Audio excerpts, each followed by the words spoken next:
Cool Boogie, what it do, homie? My man, what's good? Yes, sir. Man, I sounded like Denzel in Training Day. My man, my man. Yes, sir. Yes, what's sir. going on? I see the lovely palm trees and breeze behind you, sir. Yeah, man. I'm in the Dominican Republic right now. Sweating my ass off. Pause. It's like crazy humid out here, man. How But is it? Hold on. So it's June. So yeah, it's about 105 degrees there. man, it's 85, but the humidity pushes Yeah. up like 10 times the Right. actual the index itself. But it's crazy out here right now. I'm not gonna Well, front. trust. I've been there before. So how about this? The only time that I got sunburned in my life was in the Dominican Republic. I Yeah, took a boat to a private resort for the day. yeah, And I mean, literally, and I mean, this is the only time this ever happened to me in my life. Like, literally, 2 hours on that boat yeah, fried my ass, right. fried me. And I'm going to tell you what was crazy about it. Nigga, it was October when it happened. September. It was Ooh, September when it happened. I got fried in September. I was like, so I won't be going there in June and July. bruh. Yeah, man, it's crazy out here. You know what I mean? They're thinking that I'm Dominican. What Ghost said? Bitches thinking I'm Dominican slash half Indian. Milk on my mustache, drop to my chinny chin. Yeah, that's how I feel out here, man. They think I'm part of the locals, but they That's show 'em actually mad appropriate. love. It's actually appropriate that you're actually bringing up Ghost because we're going to be But talking some Wu-Tang Forever today and talking some songs from the Wu-Tang Clan that we all enjoy. indeed, indeed, indeed, Okay. indeed. Yeah, man. Before So we get into that, man, let's talk about the NBA Finals. We pushed the show up tonight, just to make sure we pay respect to the NBA Finals kicking off tonight as well. Got the Dallas Mavericks and the Boston Celtics. Who you got home? so I'll tell you what, I mean, and the people who will follow me know this. Well, I'm a Duke fan. And Wow, so yeah, I'm a Duke fan. I think if I'm not mistaken, I'm the only Duke fan in my family. Everybody else are Tar Heel fans. that makes sense. Yeah. Yeah. No, no, no. Yeah. Typical me. But yeah. Now, the two guys playing on opposite sides, you play with each other, which once upon a time made me very happy at their potential, and that's Kyrie Irving and Jason Tatum. Um, when it is all said and done, Kyrie Irving and Jason Tatum are going to go down as the most NBA decorated players to come from Duke. Um, Mm. I don't think any one of them is better than a prime Grant Hill. Like Grant Hill, had he stayed healthy, No. would have been a top 20, 25 player all time, in my opinion. Stay healthy. I'm thinking about 10 to 15. It was I was that about to good. say, no, no, no. I mean, top 20, 25, just like if he don't get no rings, if he would have got him one or two rings, top 10, 15. He was Oh, no like that. doubt. No doubt. Like when Michael Jordan and Shaquille O'Neal played basketball in both of their respective primes, in Mike's late prime and in Shaq's early prime, oh, he was a Yeah. top five players when those guys walked around. So he was Man, like that. Um, who you he would have telling? smoked Jason Tate. He would have smoked Jason Tatum in his prime. Like would have crossed him over, Absolutely. dunked on him, like looked at him nasty. But um, I'll tell you what, Boston should win this series. And I'm going to Yeah. tell you why. They are the only team in the league that literally has multiple guys to guard Luka and Kyrie. I expect Hmm. Derek White and Hmm. Drew Holiday to guard Kyrie. And I expect Jaylen Brown and Jason Tatum to actually take on the task of guarding Luka. Mm. I want Now, to see if that we're matchup. yeah, I want to see specifically Jaylen Brown guarding Luka. Now, if we're talking Mm. strategy, the way Boston wins this series, and this is going to sound crazy, double Kyrie every chance you get and make Luka shoot. Like scoring 40, 45 points. Like they actually need to force Luka into like they need to have him at a 40-point a game pace because I think that'll disrupt their offense and disrupt everybody else. So the goal for me would be to double and trap Kyrie from the moment he Hmm. gets up the court and make Luka beat Hmm. you one-on-one. Yeah. Like, no, no, no. Throw all those lobs because the Celtics shoot the most most threes in the league. It's like, no, throw those lobs, take those 2 points. We're coming back down to get three. And they need to take advantage of their mismatches, as in Porzingis, if he's healthy, needs to stay out on the perimeter and draw one of those agile big men out of their comfort zone. But Hmm. I expect the Celtics to win this series in 7 games. Jason Tatum better show up. Because here's the thing, Kyrie and Luka might be the two best players on the court, in my opinion, especially on a final stage. but the next 4 or 5 players belong to the Celtics, and this is a team game. Michael It's a Jordan team won rings when he learned how to play a team game. Shaquille O'Neal won rings when he learned how to play team games. Kobe Bryant, even LeBron. LeBron had to learn, like LeBron was always a great passer. He didn't always play a great team game. When he learned how to play a great team game is when he started to win. So I expect the Celtics to win this series in 6 or 7 games, but probably 7. I think Luka's good for a game. I think Kyrie's good for a game. I think their role players at home are good for the game. And that'll give Dallas at least 3 wins. And I expect the Celtics to take advantage of their home court advantage and their 64 wins. Like, there aren't a lot of teams that have won 64 games that didn't win the title. You know that, right? Like very few. Yeah. But this Celtics team, man, I don't know. When you get past 62 wins, Sean, it's like go look at the records of the teams that have won more than 62 games. Like from 63 wins and on, it's usually like championship team. Like there are rare instances. Of course, the best regular season team ever, the Golden State Warriors, lost with 73 wins. I think Dirk's Mavs against Golden State, I think they might have won 67 games one year and lost that first round matchup. But when you get past 62, bro, it's more often title time. So yeah, but this Boston team is a little different, man. Like I think they're undisciplined. They had a cakewalk in the playoffs. I don't think they were actually tested at all. They got some breaks. They got breaks at every single round. And this is going to be the first time they're going to play against a team that's going to punch them back in the face with 2 legit superstars in Luka and also in Kyrie.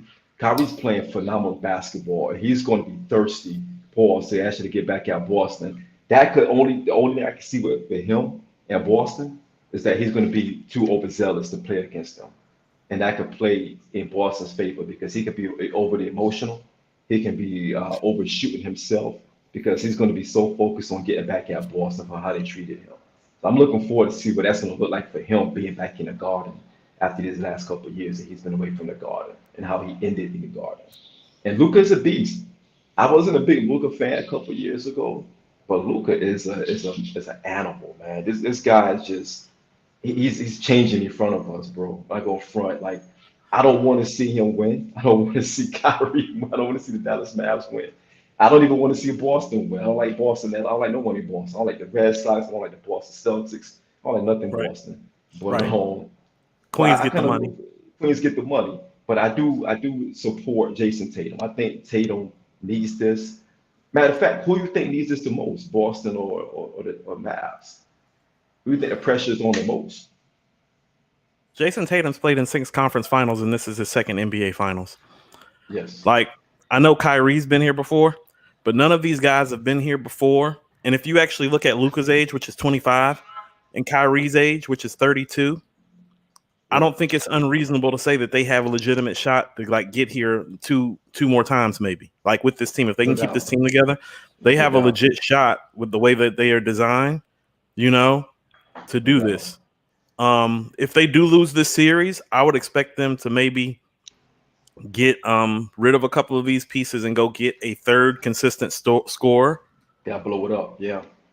Yeah, but yeah, Boston should win this series. They have home court. They're actually the more seasoned team outside of Kyrie. And quite frankly, this is one of those things where Jaylen Brown and Jason Tatum and Al Horford should be motivated by the fact that Kyrie kind of left them hanging. Absolutely. You know what I'm saying? Like, this is where you show your competitive side and take it personally, because here's the thing. Oh, I know Kyrie taking it personally because I know what type of player he is. No doubt.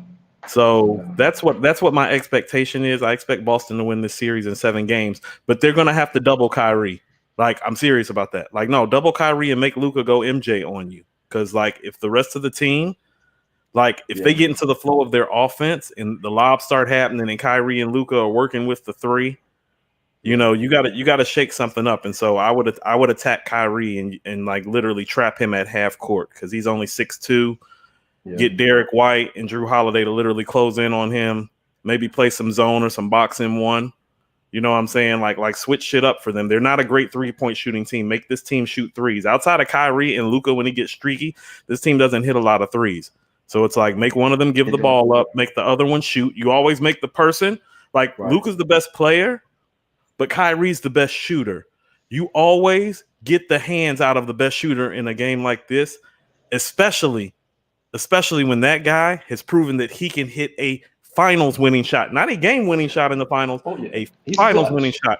You do not want Kyrie to start getting hot in this series. Right, So you can't. But see, Boston is so undisciplined. yeah, Boston will come I out. They'll mean, come out this first game and play crazy, here, and second here, game they'll just take it off. here's the thing. Luka's already going to get 30, 35. Go ahead and make him shoot about 5 to 10 more times. No, go get your 40, 45. Let's hold Right. everybody else to 40, 45 while you get your 40, 45, though. But can Boston do that? They better That's if they want to win this title. Listen to me. They better if they want to win this title. If Kyrie and Luka go off, this is no. Yeah. The two best clutch players are playing on the same team in the same backcourt. You don't have a fucking choice. Like, I know you have the best team with the better record, but situationally speaking, oh no, you need to make one of them guys go cold, and you should try to make the best shooter go cold because y'all really can't do nothing with Luka. Luka gonna get his 30, 35 even with Jaylen Brown and Tatum guarding him. Absolutely. I see Jarv in the chat. Peace, Jarv. Now you're right, Jarv. I'm with Jarv on that whole Boston thing, man. Those guys are just they're an enigma. And yeah, for everyone who's hopping in right now, we did go a little bit earlier because we want to respect the NBA Finals tonight. But we also got I Am God coming on tonight at 8 o'clock for an interview. So Cooper now wanted to get a couple of rounds off before I Am God come on set. So yeah, that's why we're going a little bit earlier tonight. Shout out to I Am God. Of course, like, you know, when it's show day, I'm always playing, you know, the shit that comes with it. And it's like, man, I've been playing Blood, Suede, Stain too. But man, like, I can't wait till he comes on to talk to him about it. Like, you know, since I've been in the pod space, like, my number one motivation has been guys like I Am God. Like, my whole purpose for being here is to, like, scream the name of those types of dudes. It's like we gonna have a major league conversation with him today because it's like, oh no, this nigga killing everybody in AAA. He's a major leaguer. Absolutely. You know what I'm saying? He in AAA batting 373, 15 home runs, 70 RBI. We only halfway into the season. You know what I'm saying? It's June. Absolutely. We halfway into the season. He's batting about 373, about 15 home runs, about 70 RBI. And call that man up to the majors, please. Absolutely. Stop playing around with him. Absolutely. Yeah, stop playing around with this dude. Like, man, like, we gonna talk about it when I talk to him, but you know, it's one of those things. The reason, I mean, I used to always tell my former co-host this. I want to put on and help put on whoever got next. Like, I want to be behind them. Like, it's cool to talk about all the legends we already know. No, I want to be part of who got next. You know what I'm saying? Thanks. It's like, no, I'll be this nigga publicist writer. Like, you know what I'm saying? Like, whatever way he need me to contribute to his cause and his team's cause, it's like, that's what the fuck I'm here for. You know what I'm saying? Like, that's why I'm invested in this shit. You know what I'm saying? Because the people who know me, I always felt like I didn't get a fair shake, but I always felt like I didn't get a fair shake because the people who really supposed to be supporting you and promoting you in these spaces don't really do what they should because they too busy covering all the major niggas. It's like, no, when you major enough, you know what I mean? When you major enough in terms of like your bar work, in terms of your song structure, in terms of your albums, it's like you deserve to be recognized. So it's going to be excited to have him on. This is going to be the second time he and I broke bread. First time on Hip Hop Talks, and like super excited about it and excited for him in this new project. It's fucking fire. It is. We definitely got to show some love to the homie. We get in here in a few minutes. Yeah, absolutely. Chi-Town in the house. Yes, sir. So yes, sir. That's the word. That's what we got right now. I mean, we ready for the corner? Yeah. Let's go to the corner, man. Stats, give us the corner look, man. What Coop got to talk about this time? What's up, Double? Oh, you already know. So what you got for the corner, Coop? I mean, first of all, I know that some people have to understand that Summer Jam is a young man's game. And we all understand that. You know what I'm saying?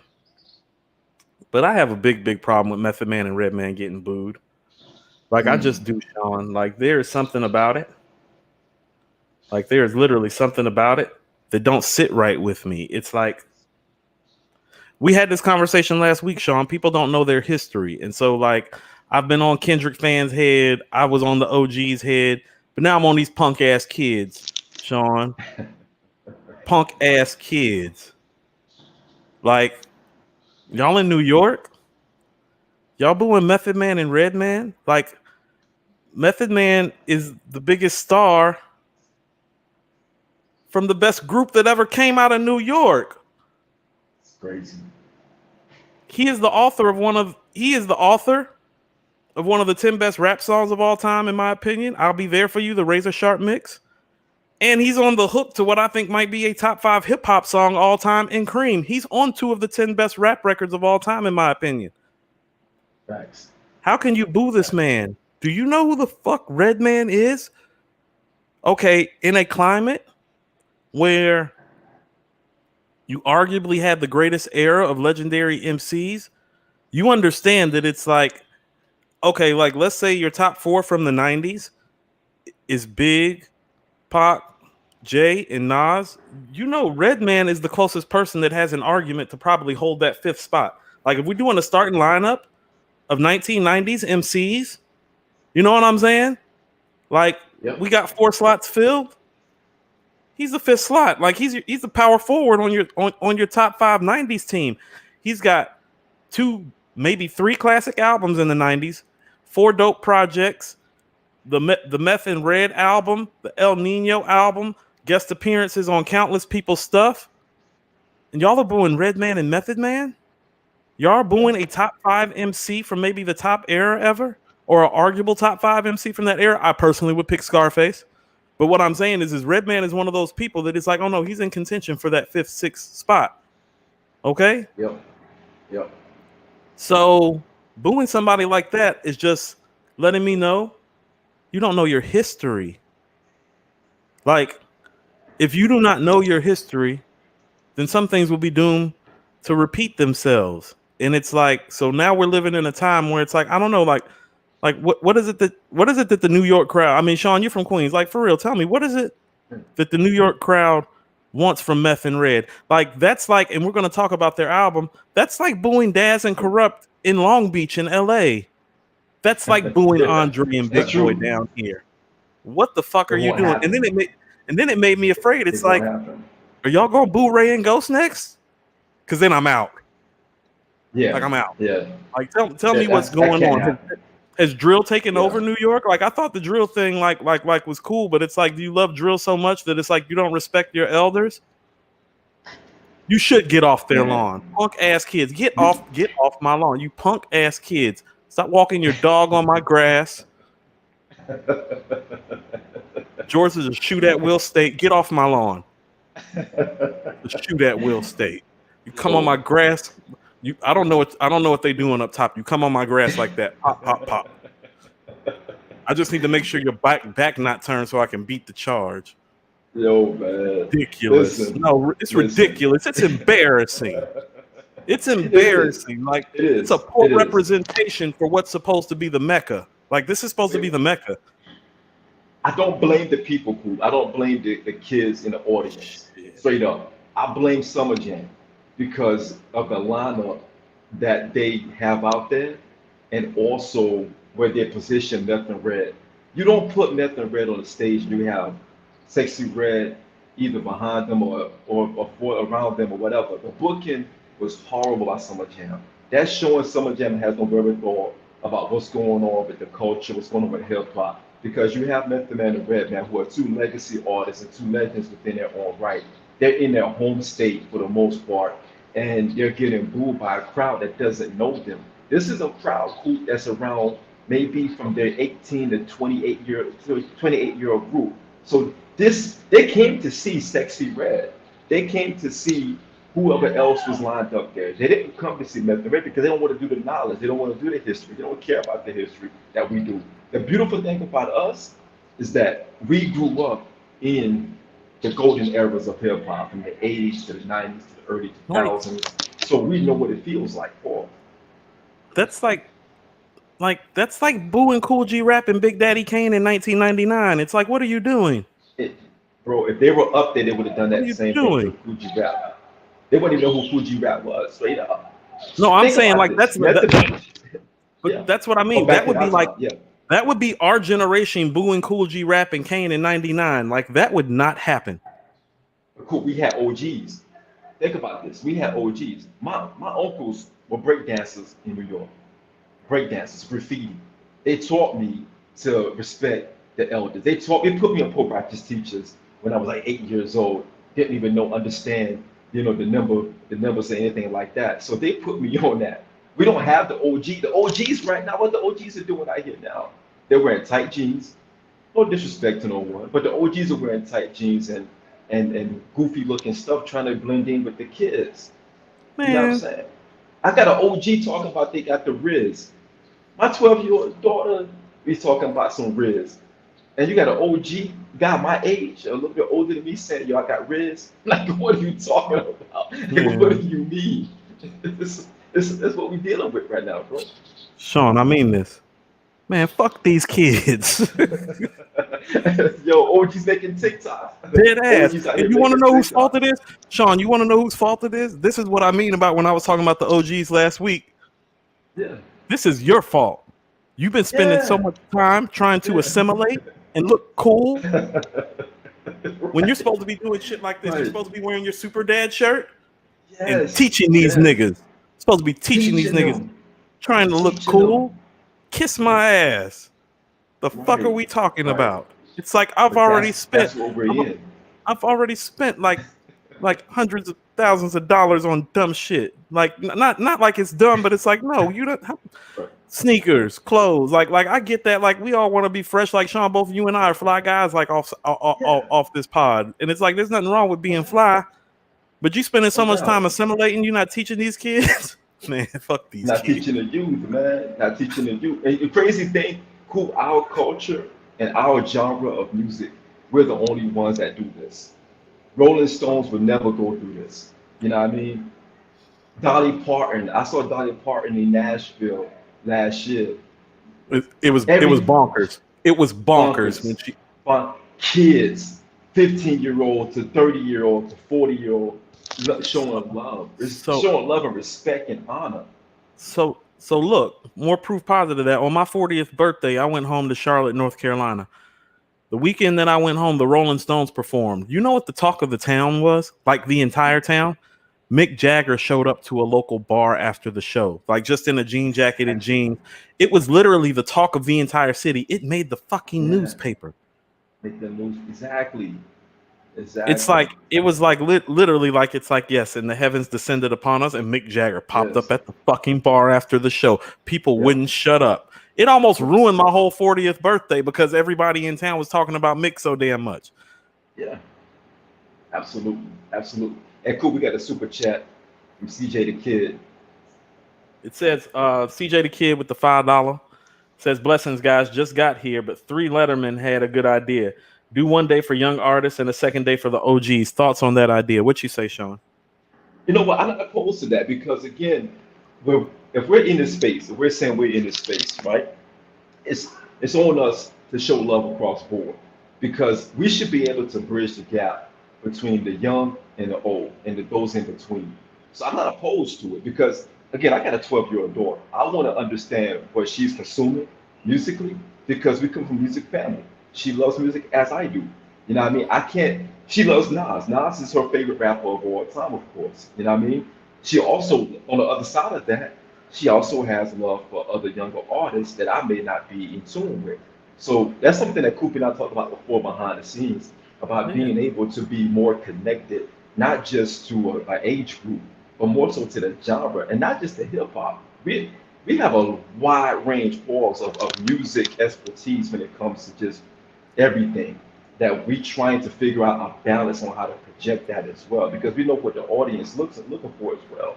So I'm Look not here. opposed to it. But this is what I mean is like, well, maybe our kids are just maybe because they're our kids, Sean, like as in your daughter and my daughter, maybe they're more informational. So my daughter hopped on my bed today, like literally while I was getting ready for the show, she came and hopped on the bed and she was like, because me and her were texting each other about the Eminem song. And she's like, no, Dad. She's like, I like the record though. I was like, I expect the album to be better. But she's like, yeah, she was like, but she was like, the video's definitely better than the song. Like she was giving a whole announcement. She was like, the video's better than the song. She was like, but I like that he stepped back into his bag and kind of went through that material. She was like, because that was some of his best material.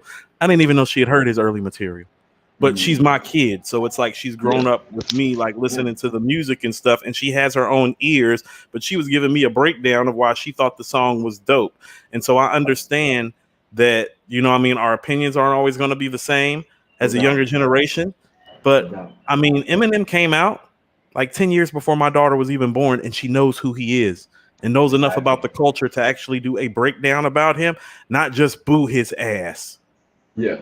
Because Yeah. it's not like her. She was like, yeah, she was like, he's one of my favorite artists, actually. She was like, as far as rap goes, he makes some of the best songs. My daughter's kind of like, she's got a real sarcastic sense of humor, so she likes to laugh, so she relates to the dark humor, because my daughter has, like, Yeah. you know, she's like her dad. She got a little bit of dark humor to her personality. Yeah. So Eminem is Right. actually like, you know, somebody who she gravitates towards, but she knows who he is.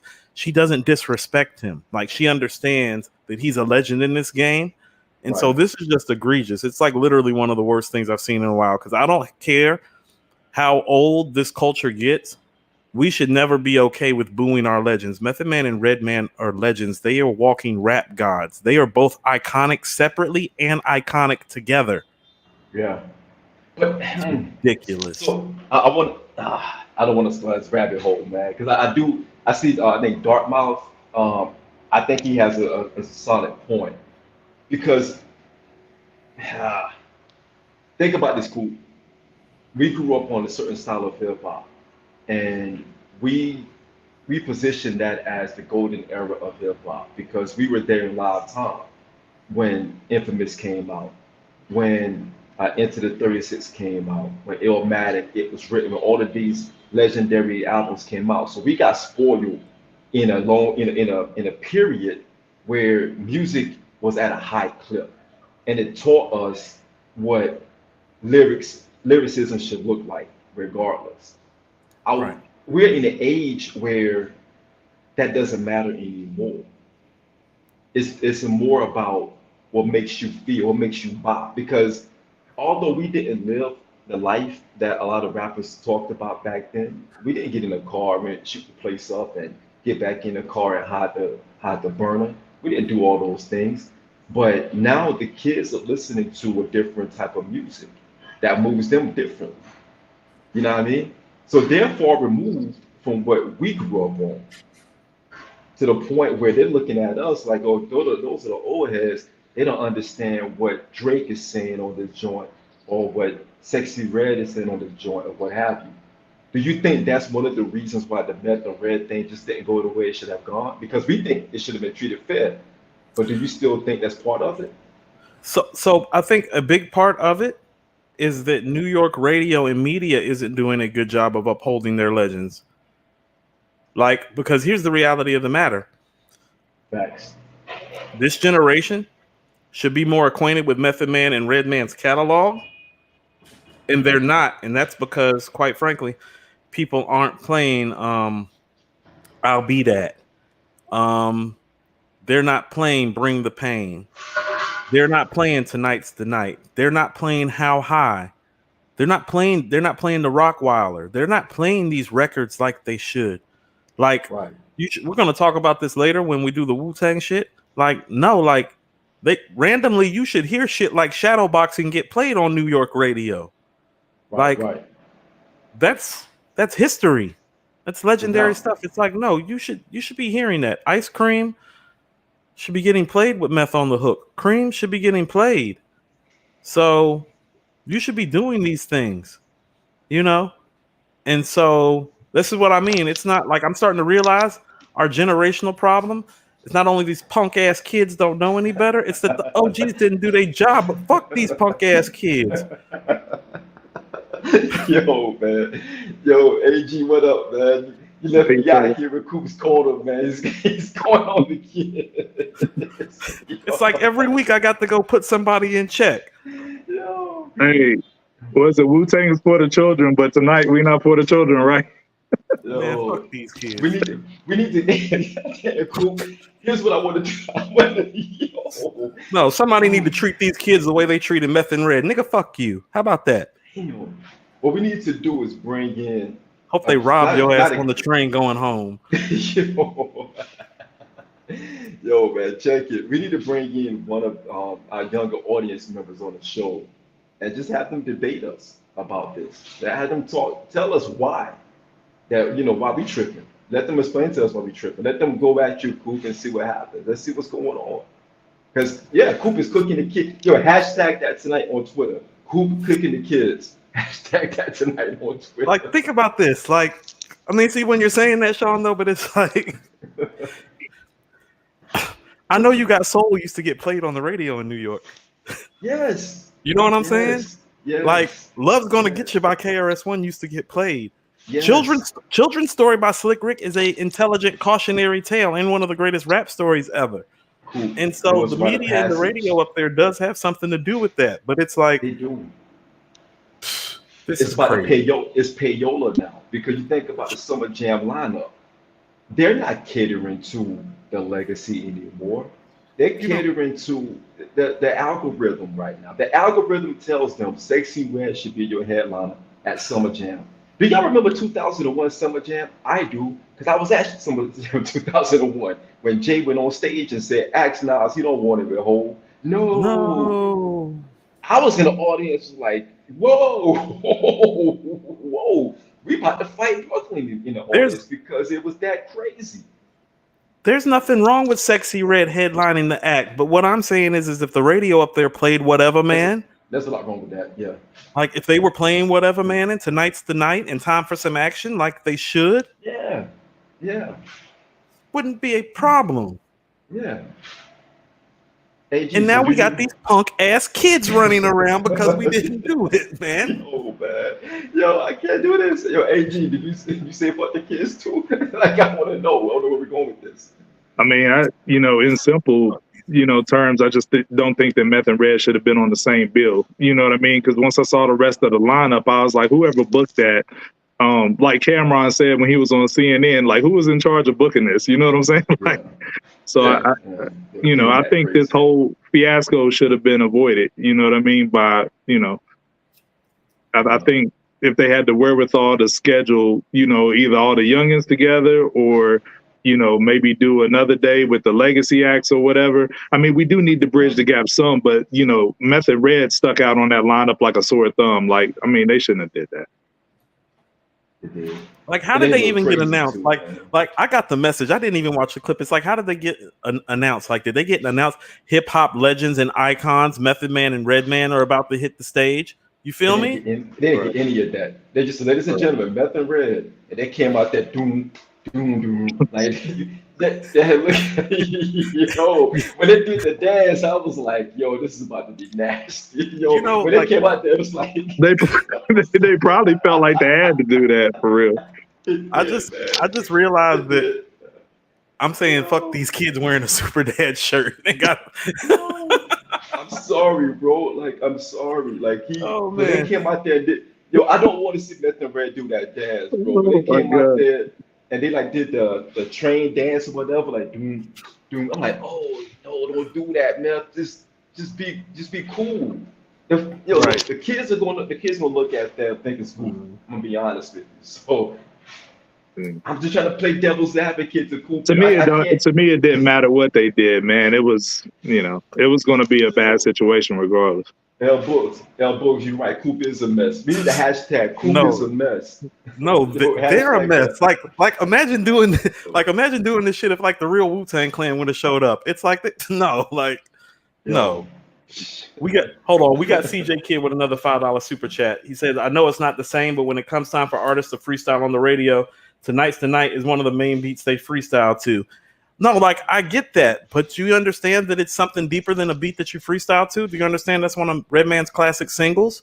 And because Redman is an icon and a legend, that like maybe you should think about like playing that record a little bit more so he doesn't get booed by these punk ass kids about to catch the train because they don't even have a fucking car yet. Yo, man, Summer Jam got to do better. They should have went down to the Roots picnic, honestly. Down the road to the Roots picnic. That audience would have been more accepting. I think so cool. I think that audience would have been a little bit more accepting to Red and Meth at this time. Because man, when I saw that dance, I cringed. I'm not gonna lie. Cause I saw that dance in real life, like in a concert. And I feel like, yo, they shouldn't be doing that dance no more at all. It just doesn't fit no more. But much respect to Red and Meth, I guess. Well, I mean, let's kind of keep it Wu-Tang. Can we go to the bar seminars that we posted today? As we should. Absolutely. Absolutely. Yeah, more Wu-Tang. Don't look. I hope New Yorkers don't boo this bar seminar by Inspector Deck and Ghostface. Fucking kids. Where you want to start, man? You want to start with Deck or Ghost on this one? I'm gonna let AG take the lead since he wasn't here to jump it off with us. AG, go ahead. However you want to run it, man. When you want to start, AG? Yeah, I think it was apropos that we, chose both of the verses. Shout out to Coop for the idea, because Rizza's on record as saying that he thinks Impossible is the greatest Wu verse ever spit. And if you ask a lot of Wu-Tang fans, they'll probably tell you that Triumph, Inspector Deck verse is the best verse that, anybody from the Wu ever spit. So, those two came off the same album, which is just celebrated an anniversary on the 3rd of June. So, those two albums those two verses are heavy. Impossible, they really lend to who the artist is. Impossible really leans into who Ghost is as a storyteller, right? And everything he says, you can visualize it. It's an intense verse. And then Dex verse lends to who he is as a lyricist with the, acrobatics, with the wordplay and all that. So I just think that those are two verses that are great representation, of each artist and as the Wu-Tang, in a whole. No doubt. I agree. I think that it's very, very rare that you get an album like this that really does have two of the greatest verses of all time on one album, and it's on back-to-back songs on disc 2. Triumph is track 2, Impossible is track 3. Good point. And I think what I really think about when I think about these two verses is that they actually show how diverse and unfuckwittable Wu-Tang Clan at their peak was, because one song is what I like to call your classic scientific rhyming that Rakim popularized, that changed the craft of MCing with the Triumph verse from Deck. I bomb atomically, Socrates, philosophies, and high prophecies. It doesn't get any more classic scientifical rhyming than that, than a prime Rakim as far as a verse is concerned. The verse is very peak Rakim-like. To go back to the conversation, Sean, we had last Saturday about the tree that exists because of Rakim. But on the other side, you have the street sensibilities and storytelling ability of Ghostface, and so you realize that within this crew, they had guys that could give you verse of the year stuff different types of ways, and that's what made them so special. It's like these are greatest verse of all time type of candidate verses, but they couldn't be any more succinctly different in terms of approach, thought process, bar work, and delivery. And for a team to come along that can have that type of diversity and exist in some sort of cohesion is as rare and as special as it gets. And so I see the depth of the crew from those two verses. And it's like, it really comes down to, it's like, well, what do you like more? Do you like storytelling and street shit, or do you like that classic bar work, scientific rhyming? It is the type of thing that you can stand on the corner all night, not just Coop's corner, but any corner, and debate it all night. Absolutely. Absolutely. Yo, where Dex says, explosion when my pen hits, tremendous, ultraviolet sound, forensics. I'm like, what in the world is this? I'm 17 years old dissecting this verse, bar for bar, line for line, trying to understand exactly what he went with that, what he left on that. And then Ghost comes back and tells such a detailed and intricate story. That, to me, that was the launch pad for, in my opinion, and you guys know this, that Ghost is my number 2 rapper of all time, person. That verse, I've always felt, put him in the top 5 storytellers of hip hop. Absolutely. And I don't think he's budged out of the top 5 since then, in my opinion. Based on the way he was his delivery and the emotion. You know how difficult it is as an artist to not only tell a story, but back it up with emotion. And you can hear the fluctuation in his voice as he's telling you the story in a rhyme, and the rhyme is dope. You got a dope lyric, you got dope lyrics, dope rhymes, you have a dope story, you got emotion behind it. Yep. You have all of the things that you need to make a perfect song and Yep. go summed it up in a verse. I agree with you wholeheartedly, Sean. I think ever since that Ghost verse, he's been a top 5 storyteller all time, and has held that up with the stories that have followed very, very well. As far as the ability to intricately write a story in hip hop and express the emotionality and the vulnerability of it, I think Ghostface is only rivaled by Scarface. I know that Yeah, Nas is hip hop's Agreed. best storyteller, but Nas is hip hop's best storyteller because he's hip hop's best writer. You know what I'm saying? If we're yeah, talking about the combining of the detail oriented rhymes with emotions, Ghostface and Scarface take the cake. So this is the type of verse that's really only rivaled to me by Scarface, like on a This Can't Be Life parallels that. I was Can't be thinking a like, minute to pray, a second to die from his early stuff, where it's like you not only get the mm, details of the story, but you mm, actually get the emotion that Mhm. like kind of like take you there, not just lyrically, but like right, emotionally takes you there. Or I never right, seen a man die would be like that too. And I'm right. saying those are whole songs. This is a He has a verse. lot of those. This is verse. Scarface has a lot of those too. Yeah, Yes, he but does. Ghostface did that in a verse. He Now it's did. an Yes. extended verse. What is that? That's 24 bars. I don't even know. That might be more than 24 I bars. I think feel it's like that more might than be like 24. that It was might be more, yeah. 32. That might be a cold 32. Well, Feels like 32. let's lean into that with these two MCs for that we chose for the bar seminar, because behind the scenes we talk a lot, and like I said, it's a 27th anniversary of Wu-Tang Forever. Me personally, my MVP for the album just happens to be Deck. Edging out Ghost by a little bit, but I know you two both say that Ghost is the MVP of the album. So, it shows those contrasts. And I'm not mad at y'all saying that Ghost is the MVP, because, I won't disagree with that at all. But for me personally, like, Coop alluded to earlier, it's just all in what you're looking for. And then I think Deck was the MVP because he had a lot to prove on the album, and a lot of the wordplay that he exhibited on there. Like even on Cash Still Rules Scary Hours, the verse that he starts out, my rap style Yeah. swing like Billy Mays, my eyes purple Yeah. haze, my solar razor burn through shades. Like my favorite line from the whole album comes from that verse.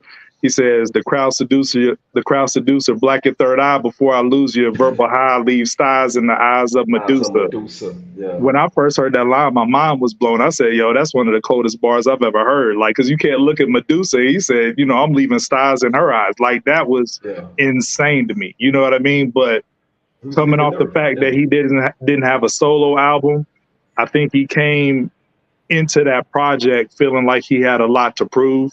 He even produced the track on the project.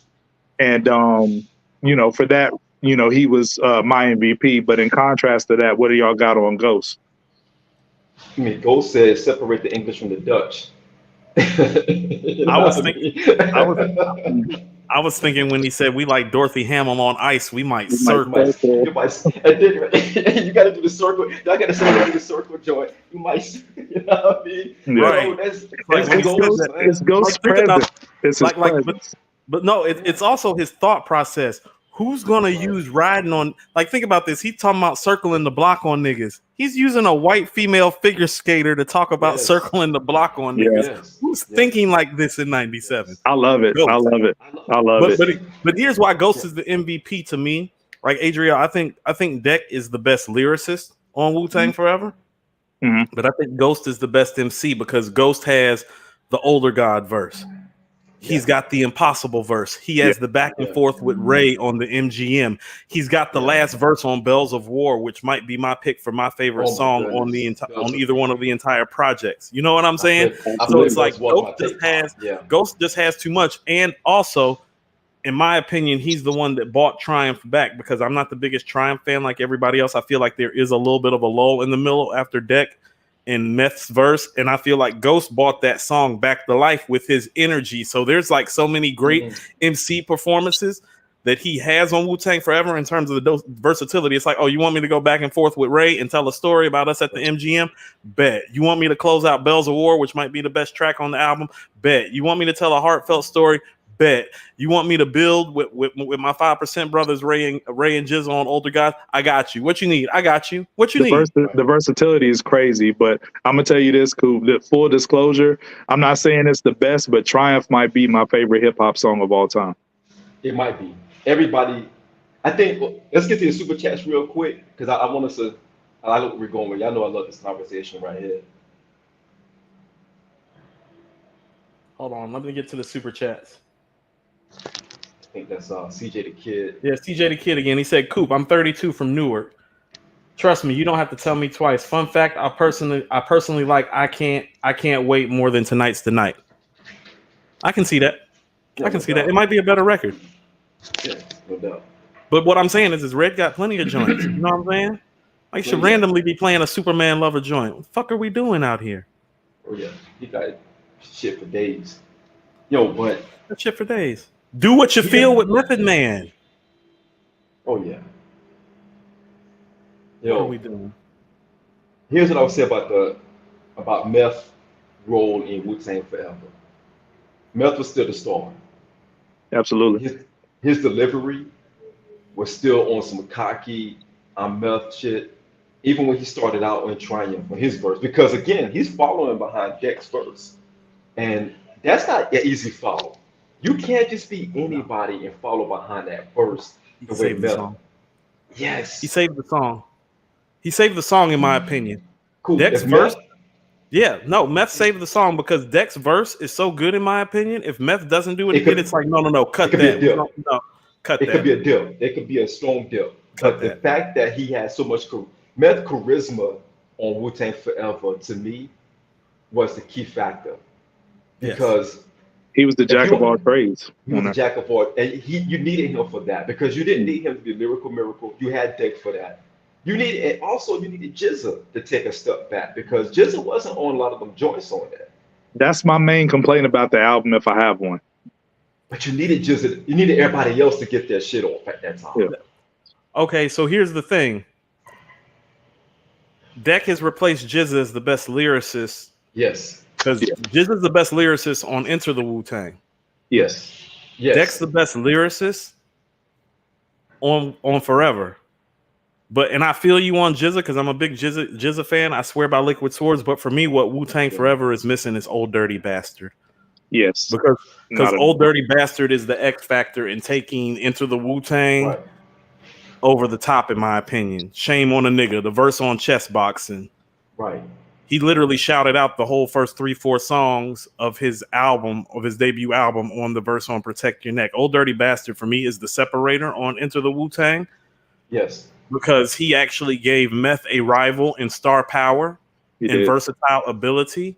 And not having him on that album, with the exception of really Dog Shit and Reunited, is really what hurt the album to me. It needed Old Dirty Bastard. But where can you place? I'm sorry, go ahead, AG. Go ahead. Well, I was going to make a quick point to that as far as the distribution of the verses on the album, right? You know, because I was looking some stuff up. Ray got the most. Correct. Yeah. And a lot of people don't think it should have been a double album. One of the main complaints is that it should have been a single disc. You know what I mean? But far as the breadth of stuff that they had to cover amongst 10 MCs, it was a lot. It needed to be a double album for everybody to get their shine and the density of the lyrics. But I'm gonna give credit to Rizza for orchestrating that because, you know, he was very diplomatic, and I'm gonna get to that point in a second. Rizza had 12 verses on the album, but 14 if you count Sun Shower. Those of y'all in the chat, if y'all have never heard Sun Shower, it's a bonus track that's on the international version. I got the CD. Rizza's going off for like 6 minutes straight. He don't get enough credit as an MC. He got 14 verses if you count that. YouTube it. It'll be worth listening to. Ray got 12 verses. Ghost got 11. Meth has 11. Deck has 9. UGOD has 9. Master Killer has 8. ODB has 7. Jizza has 6. And Capadonna is listed as a feature, but he has 5, right? Yeah. And I agree with Coop's point about ODB was missing on there a lot. But what I will say about Rizza's wherewithal within the clan and the breadth of stuff that they had to cover, I don't know if you guys picked up on this, right? but Rizza wants to always take you into everybody's chamber and everybody get a chance to shine. If you go back to 36 Chambers, Meth had a solo song, and then Jizza had Clan in the Front as a solo song because he was already established MC, right? And Meth was a star. You fast forward to Forever, Deck has his solo joint because he didn't have an album. You know what I'm saying? He had the City joint. And then you got, like Coop talked about, ODB on Dog-ish. You know, he had that. IAMGAWD even had a solo joint with Black Shampoo, which is an underrated joint. That's Shampoo is shit. Black Shampoo is IAMGAWD's best song. It's fire, yes. But here's a caveat. Ray and Ghost don't have solo songs, but they got MGM because they are always in the same chamber. Their two respective solo albums are in the same chamber. And then, you know, you don't get around to a Master Killer solo joint until the third album, the W, where he does the One Blood joint. So just Rizza having the wherewithal to like, yo, I need to take people down this chamber. This person didn't get their shine, that shine. To me, he orchestrated that beautifully, and everybody got to get they joints off on the album. He did. That's a great breakdown, honestly, AG, because if you back then, I don't know if you guys heard about it in West Virginia or in Charlotte or Atlanta, but I probably didn't hear about it in West Virginia. But back then, they were talking about the Wu-Tang Forever album, supposed to be like, it was supposed to be a triple album. They was talking about a triple or quadruple. No, I heard triple before. It was going to be a triple album at one point. And so I remember seeing the first promo for it. The crazy thing, fellas, we've never heard any other songs that leaked or fell over someplace else to be on a different song or popped up on a mixtape or anything like that. Because remember, at this time, if you can, you know, AG really broke it down, you know, in murals. But if you really think about it, during this time, Rizza was also bringing in the other factions. He was bringing in Killer Army. He was bringing in Sons of Man, Grave Diggers. Yep. He had Killer Priest on deck. So Rizza was literally like maneuvering a lot of different things at one time. And he was going to try to start putting those sprinkles in the elements of Wu-Tang Forever. Because Wu-Tang Forever was supposed to be like the pinnacle of everything. And they were going to just stop for a little while and come back in like 2000, 2001. So my feelings about it are kind of echoed by Jizza, who's with Old Dirty Bastard on High as Wu-Tang Get, where he says, too many songs. Weak rhymes is mad long. Make it brief, son. Half short, twice strong. That's what they should have actually done for this album. Like, as much as I love Deck, In the City shouldn't have made the album.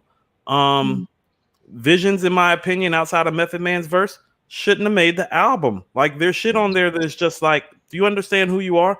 Do you understand the last time you guys got in a room and made an album together? It's the most innovative rap album we've ever heard, arguably. Like, in my opinion, it's the most innovative rap album of all time, in addition to being one of the 10 best rap albums of all time. Like, it holds both of those titles. It's a top 10 rap album and our most innovative piece of work. Like, do you understand what it's like opening up Enter the Wu-Tang? What the fuck is the mystery of chess boxing? Wu-Tang Clan ain't nothing to fuck with. What does CREAM stand for? Bring the ruckus. They made a song called Shame on a Nigga. Right. I think with the density of the lyrics, they really couldn't do that in a single album because they doubled down on a lot of the 5% talk, and it was just so dense compared to 36 Chambers, and it would have been hard to do. And Coop, you remember, this is off the heels of them dropping great solo albums. This was a lead up. The only thing that I wish that would have happened if Deck would have been able to get his album off right before Wu-Tang Forever, or maybe right after Wu-Tang Forever. So, but in the go ahead, Sean, my fault. No, I was just going to say, because everything that we saw from 36 Chambers to Wu-Tang Forever, they had to bundle that and put that in Wu-Tang Forever. It couldn't be a solo. It couldn't be a one CD thing. It had to be at least 15 to 20 tracks. Well, here's what really happened. The time between Enter the Wu-Tang and Wu-Tang Forever, half the fucking team became legitimate stars. Absolutely. Like when Enter the Wu-Tang is getting made, none of these guys are stars. But now Meth is a star. Bingo. Big star. Dirty's a big star. Dirty's already a legend just for the food stamp thing on MTV. You know what I'm saying? Like Ray and Ghost, Ray and Ghost are walking around like they're like literally walking icons walking around in 97 because of the purple tape and Iron Man. Yes. Like, you know what I'm saying? Like, this is the time people may forget this. Like, this was the time when everybody was fiending for an Inspect the Deck album. He might have been the hottest MC in the streets. Like, so Jizza had dropped Liquid Swords was like a certified classic. Like, the biggest problem with Liquid Swords is that it came after the purple tape. People would be talking about Liquid Swords as a top 10, 15 album, if not for the purple tape, most likely. And so, like, you have to understand, like, 5 or 6 of these guys are big, and Rizza's big too. It's hard fitting all those egos in the room when you've just been fitting them in the garage or in the basement and in the bathroom. And now, like, niggas is unused to having money, got classic projects, got classic songs, collaborations. It's hard. And so, like, I think for what they were faced with, they did an excellent job. But its biggest problem is that it's the follow-up to Enter the Wu-Tang. Yeah, the anticipation was crazy. But what I will say, I treat Forever, to me, Forever, I favor more than 36 Chambers, but I know that 36 Chambers is better. You know, I can compartmentalize for Forever. I think that, you know how people say it was written, they prefer it over Illmatic. That's how I am with Wu-Tang Forever. And the reason being is I'm gonna make this parallel real quick. I feel like Illmatic and 36 Chambers are the diamonds that's found in the rough. You know what I'm saying? They still diamonds, but they covered by the grit and grime, but they still diamonds. I feel like Forever and It Was Written is the diamond all shined up, you know what I'm saying, ready to present to the masses for mass consumption and to be, you know, out of here. You know, it's got that polish on it. You know what I mean? And, you know, Wu-Tang Forever did what, 4 mil?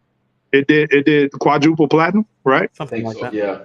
It did like 600. 1 million the first week, 600, yeah, 700 the first week. Yeah, something to a million. And Sean, you will remember this, you know, because you're a sneakerhead. Back then, they used to drop Jordans on Wednesdays, and the new releases were on Tuesdays back then. So we used to skip school on Tuesdays and Wednesdays to go get the, you know what I'm saying, go get the J's on Wednesdays, the new release on Tuesdays. Everybody had Wu-Tang Forever. It was a must cop. You had to have it before lunch. For real. It was everywhere. I left school. The Willie CDs was right up the street from West Charlotte on Beatty's Ford Road. Like, I left school to go get Wu-Tang Forever. Absolutely. Came back to school. They was in the parking lot bumping that Reunited. It was the speakers. It was a requirement. It was a requirement. Hold on. Let's get to a couple super chats, and then I kind of want to wrap up with a couple thoughts before we bring I Am God on.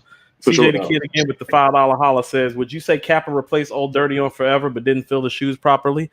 No, because there is no filling Old Dirty Bastard shoes. That's what I'm talking about. Like there is no filling his shoes. You can't do that. Like he more than any other MC I've ever heard could really just beat you off of his style.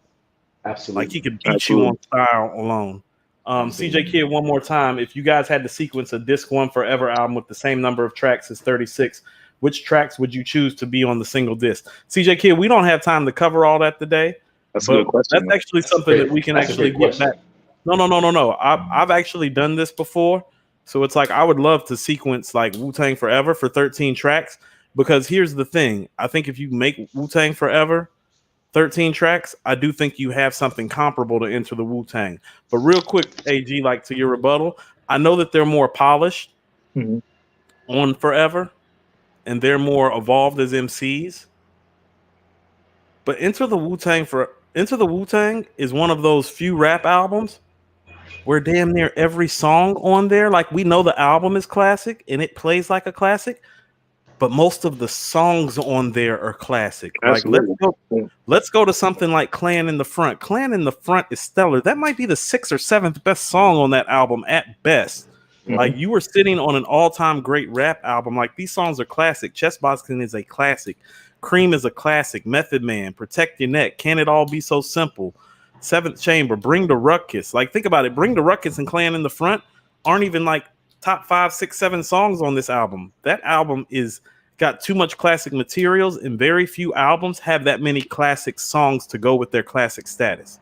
Like almost every song by itself is a classic, and the album plays like a classic.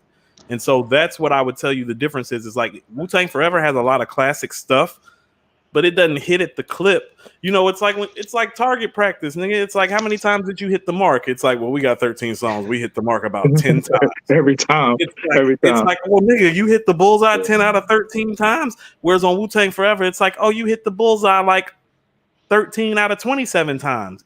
It's different. The mathematics is different.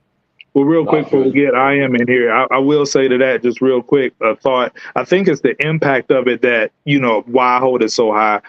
In the pantheon of like hip hop double albums, objectively, I probably would put it second, slap boxing with All Eyes on Me. But I think that Biggie's Life After Death is first. But, you know, out of all the hip hop double albums, Wu-Tang Forever happens to be my favorite.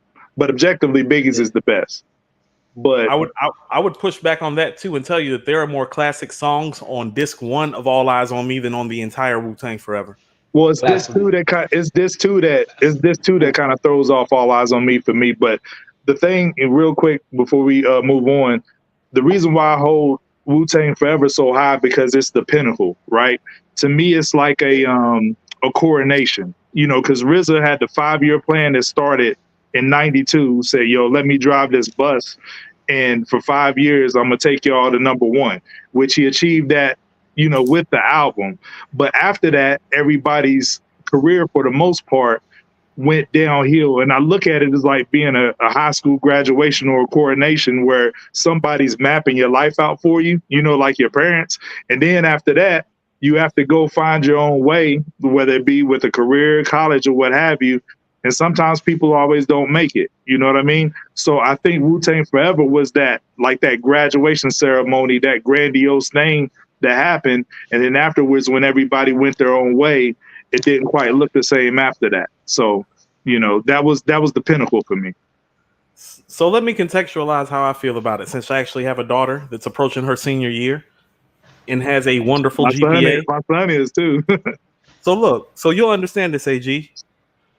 My daughter has the grades to get into an institution like Georgia Tech or a Vanderbilt. And so I've been stressing to her that because of what she is capable of, because what she is shown, it's like, no, it's like we've been talking colleges already this summer. It's like, I'm like, well, why would you even consider this school when you have the grades and the resume? Like my daughter works 2 jobs and almost has a 3.8 GPA and has been involved in activities the entirety of her time. Like she is wonderfully well-rounded and suited to go to a high-level institution. I'm like, why would you look at that school? Like why would you go there? And so my thing with Wu-Tang Forever, it's like, no, it's like they're too well-rounded and too many of those guys are still at their peak of MCs for that album not to be considered a top 2025 rap album with me, because to whom much is given, much is expected. And so I just feel like as great as the album is, and this seems crazy saying this, it still didn't live up to expectations. They were pretty lofty. To whom much is given, much is respected. Yeah. When Method Man, Old Dirty Bastard, Raekwon, Ghostface Killer, Jizza, and Inspector Deck are part of your crew, and Rizza is doing the beats, no, I expect a top 2025 rap album, and anything else less, it's not going to do. It's not. We talked about Hot 97. Well, you all did about the whole situation with Meth and Redman, but I think the ban on Hot 97 in New York, and I know we don't have time to go down this rabbit hole, but I think that hurt them majorly with the album. I think it would be lauded more if that ban didn't happen. You know, I think the album would be lauded way more than what it is. As classic as it is, No, I agree. They should have been playing Triumph and It's Yours more and all that. Absolutely. Yeah. I do want to say something right quick before we bring IAMGAWD in. Click like and subscribe to our page. And if you're an OG, send this episode to these punk ass kids. Yo, man. Come on. Show them your shirt, cool. No, man, I'm serious. If you a real OG, send this episode. Click like and subscribe. Like the page, like our shit. But send this episode to these punk ass kids, man. Fuck these kids. Bring IAMGAWD on. Like and subscribe and hashtag Cooper's going crazy on Twitter. Niggas, yo, my daughter got a 3.8. You niggas got a 2.5. Right. Yo, come on. Yo, you're not getting into any institution with this hip hop knowledge. Yo, Stacks, edit that. Going to community college, nigga. Yo, Stacks, edit that. Yo, cool. Matter of fact, before Great, I've got cool words representing him and him only. This is not represent myself or AG or Hip Hop Talks. Coop is his own man. So if y'all want to smash that Coop, go ahead and smash that Coop as well. Let's bring I am God on. My my new hashtags is fuck them kids. Yo. We got him rolling already. What did I just come into, bro? Oh, this is What's up, pop, fam? man. What the hell with y'all? Sean, AG, Coop, Let's go, salute bro. y'all. What the hell with it, man? Let's Yo, go. what Appreciate is up y'all with having you, me fam? on tonight. Salute to the chat, man. What the hell with it? Chicago in here. Y'all already know I am God. Chi-Town. What's good, bro? Hey, I can't call it, man. More Suede, Bloodstained Suede 2.5. We about you know what I'm saying, about what, a week away. You know what I'm saying? June 14th. Shit, we got the joint with Elzai, Heavy's the head. You know what I'm saying? That shit going crazy. I'm about to hit y'all with one more Lucy before we get the before we roll out the project tomorrow with this Bloodstained Suede 2 remix. You know what I'm saying? That shit is a monster. Hey man, bring a snack, get comfortable, because that shit is 8 minutes of nothing but motherfucking mind-blowing bars for that ass on my soul. You know what I'm saying? So be ready. We're gonna let that one fly probably tomorrow around like noon, you know what I'm saying, between noon and 1. You know what I'm saying? So be on the lookout for that. But shit, other than that, bro, just living, you know what I'm saying? Maintaining the shit. What's good with y'all? Yo, man, we just want to say we're privileged over here at Hip Hop Talks. We've had the project for what, a little over a week now. We've Almost I, 2. got a chance to dissect it a little bit. So we appreciate you sending it our way. You know what I mean? That was love right there, man. We appreciate that. I'm an old school. Well, I ain't gonna say old school. I'm old school at heart. I'm a throwback artist. You know, I was raised on the niggas from the 90s and the early 2000s, and that's what it was back then. You know what I'm saying? You will give the respected hip hop media that advanced copy. You know what I'm saying? So they can collect their thoughts, and they could, you know what I'm saying, wax poetic about it when the time came. So you know what I'm saying? That's all that is. I respect y'all. You know what I'm saying? Appreciate it, man. No, Yes, sir, you already know. the respect is mutual. So like I'm gonna share something that I shared when we started this show. An artist of your caliber is my reason for wanting to exist in this space, because, and not just me, I felt like me and members of my crew and other cats that I've done stuff with over the years, when we were bubbling under trying to get over like you're currently doing, I didn't feel like we got a fair shake from the way the hip hop media worked at the time. And I told myself that if I could do anything in this space, it would be support guys and girls like you, like who are super talented. Since I've been in the podcast world, which is 4 going on 5 years now, you and Armin are my favorite independent artists, and Armin has Scott Storch behind him. And so when I hear somebody of your caliber, I feel like that somebody the caliber of a Scott Storch or greater needs to get behind you, because that's what I hear, And so like when I hear your shit, it's like you don't understand. You and your crew make me want to rhyme again. You know what I'm saying? Hey, Like when I that shit right there, that's the key. If you make a motherfucker that used to rhyme or just ain't rhymed in a minute, when motherfuckers say that, that's, you got something right there. I appreciate that on my soul. and it's not just you, it's your crew that makes me want to rhyme. And so when I hear somebody like you, it's like, no, I'm like, this shit right here is what we're in it for. It's like we can talk about the guys and the girls who have already bubbled over for days upon days.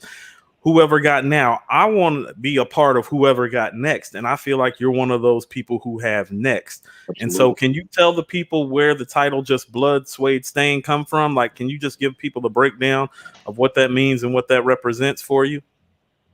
So the Bloodstained Suede theme is representative of myself and Clipto. Shout out to Clipto. He is the producer, the sole producer of all 3 installments, soon to be 3 installments of the Bloodstained Suede series, starting with Bloodstained Suede 1. And when we first connected, he was sending me a lot of lush, lavish, soulful, polished like loops. You know what I'm saying? Shit that I wasn't, you know what I'm saying, really rapping on. My shit was more so gritty, boom bap, you know what I'm saying, hard. And I actually struggled, you know what I'm saying, like writing to this shit at first. And I had to snap out that shit like, bro, what is you doing? Like you an artist, you know what I'm saying? Do that shit.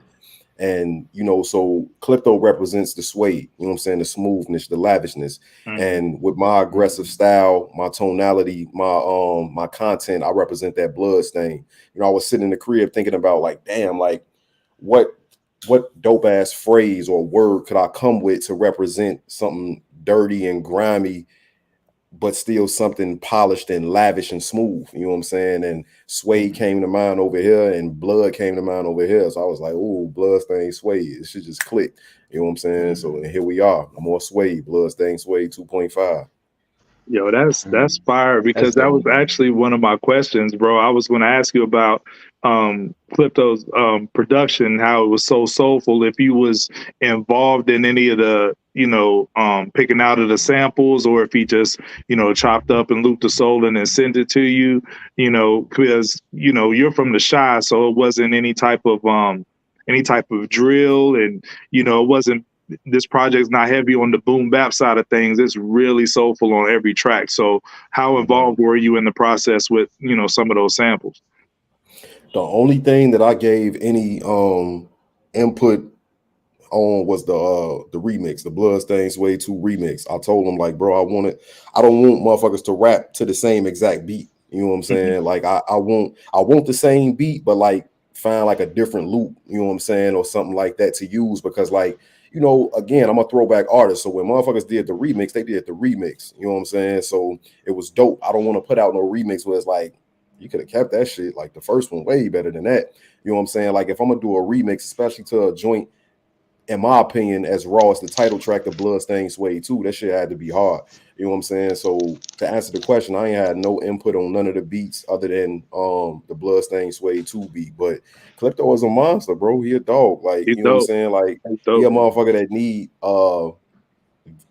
little to no, you know what I'm saying, input for what he do. He just was sending me shit and them joints was hitting, you know what I'm saying, hitting. So yeah. So I have a statement that I want to make, and then I'm going to ask another question, because I actually wanted to talk about the intro to Blood, Suede, Stain 2. First of all, if you were struggling to write to these beats, niggas is really in trouble. Niggas is really in trouble if you were struggling to write to these beats. Like because when I hear you on these records, you are skating. And it's like I was telling people a couple weeks ago when you had sent me the advance, I was like, his flow has gotten sicker. And so like you and Klypto this time around, I feel like y'all have kind of like synchronized and come together even better than the first project, just in terms of the approach and the attack. The intro to the album, I feel like it's the best intro to an album that I've heard all year. And I noticed something about you. Yeah, it's the best intro to a rap album that I've heard this year. Like, what's it called? Wise Souls? Wise Souls is it, right? Yeah. When you were skating on this, I just want to talk about some of you and Ju's bar work on here. You say y'all accept everything but accountability. Can't maneuver through obstructions without agility. So I hear somebody that not only is a classic spitter, like a throwback, like you would say, but you actually have some positivity and a message to your records. And so for the first time when I'm hearing you, I'm realizing it's like he's from the same city as Calm and from the same city as Ye. Like you have a social consciousness. There's a social consciousness a lot of the time to the Chicago music that's coming out. I know you've talked about, you know, those guys being idols of yours along with other Chicago MCs, but is it your focus when you're making records to have like a message? Because I feel like it's something that's coming out naturally in the process of you writing. Yeah, I don't pick and choose when a message is going to be given. You know, it just, like you said, this should just come. I very rarely premeditate what I do when I, you know what I'm saying, craft and write a song or write a verse. Literally, this should just come. You know what I'm saying? Like I like to call it sort of like a divine intervention, because it's no plan, it's no you know, it's no plot or scheme, you know what I'm saying, to what I want to do. I literally go wherever the beat take me. And that just come from, you know what I'm saying, me being who I am. That's how a motherfucker could know that my music is authentic, you know what I'm saying, to who I am as a person. I never wanted to be too much space in between Tobias West and IAMGAWD. Like he is I and I am him. They one and the same. This ain't no mask or a character I put on when I step in the booth, you know what I'm saying? Like I want my real life to come through. I want to be relatable. I want to talk to you, you know what I'm saying? I want to make you feel what I feel, you know what I'm saying? I want to let you into my mind. And even if you don't agree, at least attempt to make you understand why I'm saying what I'm saying and saying it how I'm saying it. You know what I'm saying? So this should just be coming natural. But coming from Chicago, as well as many other inner city, you know what I'm saying, communities in a country, you see a lot of fucked up shit. You experience a lot of fucked up shit. You do some fucked up shit, you know. So hopefully, if you able to live long enough and mature enough to, you know, develop a conscience and some sort of awareness of your surroundings and just life in general and society in general, how could you not have a message? You know what I'm saying? It's a message in everything. You know what I'm saying? Like, even if the message is negative, what kids say, it's a message in everything, even a bullet. You know what I'm saying? Bullet, yeah. So it's a message in everything. It's just all about, do you have the foresight to be able to analyze it, break it down, and pick it apart if it don't jump out right at you? Yo, I got a question about that. Because go ahead. Yeah. Sean, what Go happened? ahead, Sean. Go ahead, Sean. Go ahead, Sean. Yeah, what's up, bro? Appreciate you, bro. I got a question about that because that made me think about something. I was writing my notes down just now. How do you get yourself into that mode to start writing? Because the Coop's point on that intro, and I'm thinking about the flow and the sequencing of the actual album itself, and it seems as if like you're ramping up as you go along in the project. So many artists, they taper off as the album goes, but it feel like you was ramping up, like you was finding a groove, and when you found that groove, you start hitting it, like Paul, you start really hitting it. Is there a certain process that you go through from song to song? Do you just listen to one song and say, okay, I feel a good pocket here, that's going to inspire me to go here? What does that look like for you? Oh man, I appreciate that. Much gratitude. But to answer that first part, that's just a trick of the trade when it comes to sequencing, because honestly, it's only like 2 fairly new songs on this project. The other 5 were songs that was created either during the time of Bloodstained Suede 1 or during the time of Bloodstained Suede 2. So that's just a product of sequencing. I love sequencing. You know what I'm saying? I feel like you don't have a complete official project if it ain't sequenced right. I don't give a fuck how many bangers you got, how many classic joints you got. If it's not sequenced right, it ain't gonna hit. It ain't gonna come off right. I'm super big on sequencing, bro. So to answer the question even further, I do take every song as an individual task or mission, you know what I'm saying, however you want to put it. And I try to custom fit each flow or, you know, the content for that particular, you know what I'm saying, joint. Salute to the homie Job and Ms. LB. I see y'all.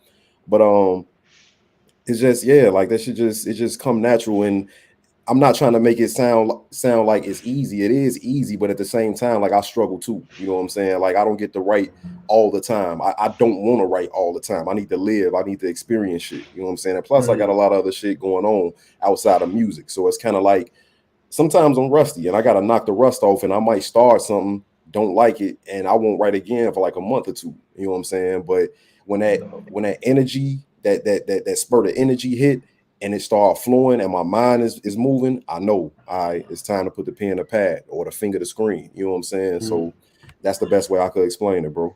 Dope ass question, though. I appreciate that. Before I ask my question, I just want to piggyback off what all 3 of you fellas said real quick. I like how you said what the project consisted of, because I saw you post on Twitter before that it was, some old songs sprinkled in with some new. So it's kind of essentially like your lost tapes, but you're sequencing it like, you're treating it like an album, so to speak, and how you sequence it and add new stuff to it. And it sounds like a fresh new body of work. So I really appreciate that. And then piggybacking off of what Coop said about Wise Souls for the intro, my favorite bars on the whole project come off that song. You say, we all grown, I ain't babying no adults. You ain't getting nowhere in life being lazy in your approach. How we grow up amongst the wolves, yet amazingly grow a goat. I ain't made it to the stadiums filled with patrons that know the quotes. That's my favorite bars on the whole project. Like that hit hard for real. So I just wanted to say, that song, it was a crazy way to open the album. But with the BS2 remix, I just want to say I appreciate you bringing the posse cut back. because you had tweeted about that as well. And then you picked some dope MCs to be alongside you on that. And as Coop knows, this is something we talked about on the show previously. So we're big on, dope posse cuts, and that's something we haven't got in a while. So I just wanted to salute you on that. But the question that I have for you is, how important was it? Track number 4, Never Forgot. And that's kind of like your mantra, Chicago never forgot how to rap. Absolutely. On track number 4, how important was it to you to do a track that has sniping? You know what I mean? Because that's a Chi-Town, even Kanye said it on Drink Champs, that's a Chi-Town, flow pattern. So how important was it for you to show that, I can do this over here, but I can also do this, as an MC, keep it true to the Chi-Town roots? That's another like cheat code for me, because I started off doing that, you know what I'm saying, way before I adopted the slow flow. I'm 86, so in the mid 90s when Twista, really rose to notoriety, and amongst other Chicago legends, I'm like 10 at the time, so I didn't know what the fuck he was saying. I used to be running around the hood mumbling until my cadence was so raw I wasn't saying shit, but motherfuckers was like, oh shit, shorty, how you know that shit? Like, he cold as hell. So I actually started off like rapping fast like that, you know what I'm saying? So Twista was everything, bro. Like, I can't even put into words like how important Twista was to me, is to me, as well as the city of Chicago and other places. You know what I'm saying? Like, bro, that verse on Po Pimp, bro, that's like one of the coldest verses ever, bro. Like, one of the best verses ever. Like, if you hear Twista talk about his the time and period he was creating Adrenaline Rush, he said something like he felt like he was the best rapper on the planet at that time, and he was rapping like it. And like, it's a lot of people that front on a double time flow or a chopping or whatever you want to call it, but in my opinion, is no comparison to Twista, unless you probably as far as like clarity and like the intricacy of the rhymes. No, I throw Tech 9 in there. Tech 9, he has incredible bars and content. I'll throw Cricket in there. No disrespect to Bus, but I feel like Bus do a lot of syllable piecing together to fit into those spaces. With Twista, you could slow his shit down and it'd be some of the most intricate shit that you ever heard. You know what I'm saying? So it's like, I put Twista at the top of that. You know what I'm saying? And shout out to motherfuckers like Snipers, Crucial Conflict, Do or Die, Psychodrama, Brat, you know what I'm saying, Infamous Syndicate, Shauna Atifa. It's like, that's very important, because even though we on this new Chicago shit, it ain't nothing old about the generation before us. You know what I'm saying? Like, they still a heavy influence on me to this day. So I definitely got a rep for the crib and let motherfuckers know where that come from, and that we still standing on that type of business out here. That's what's up.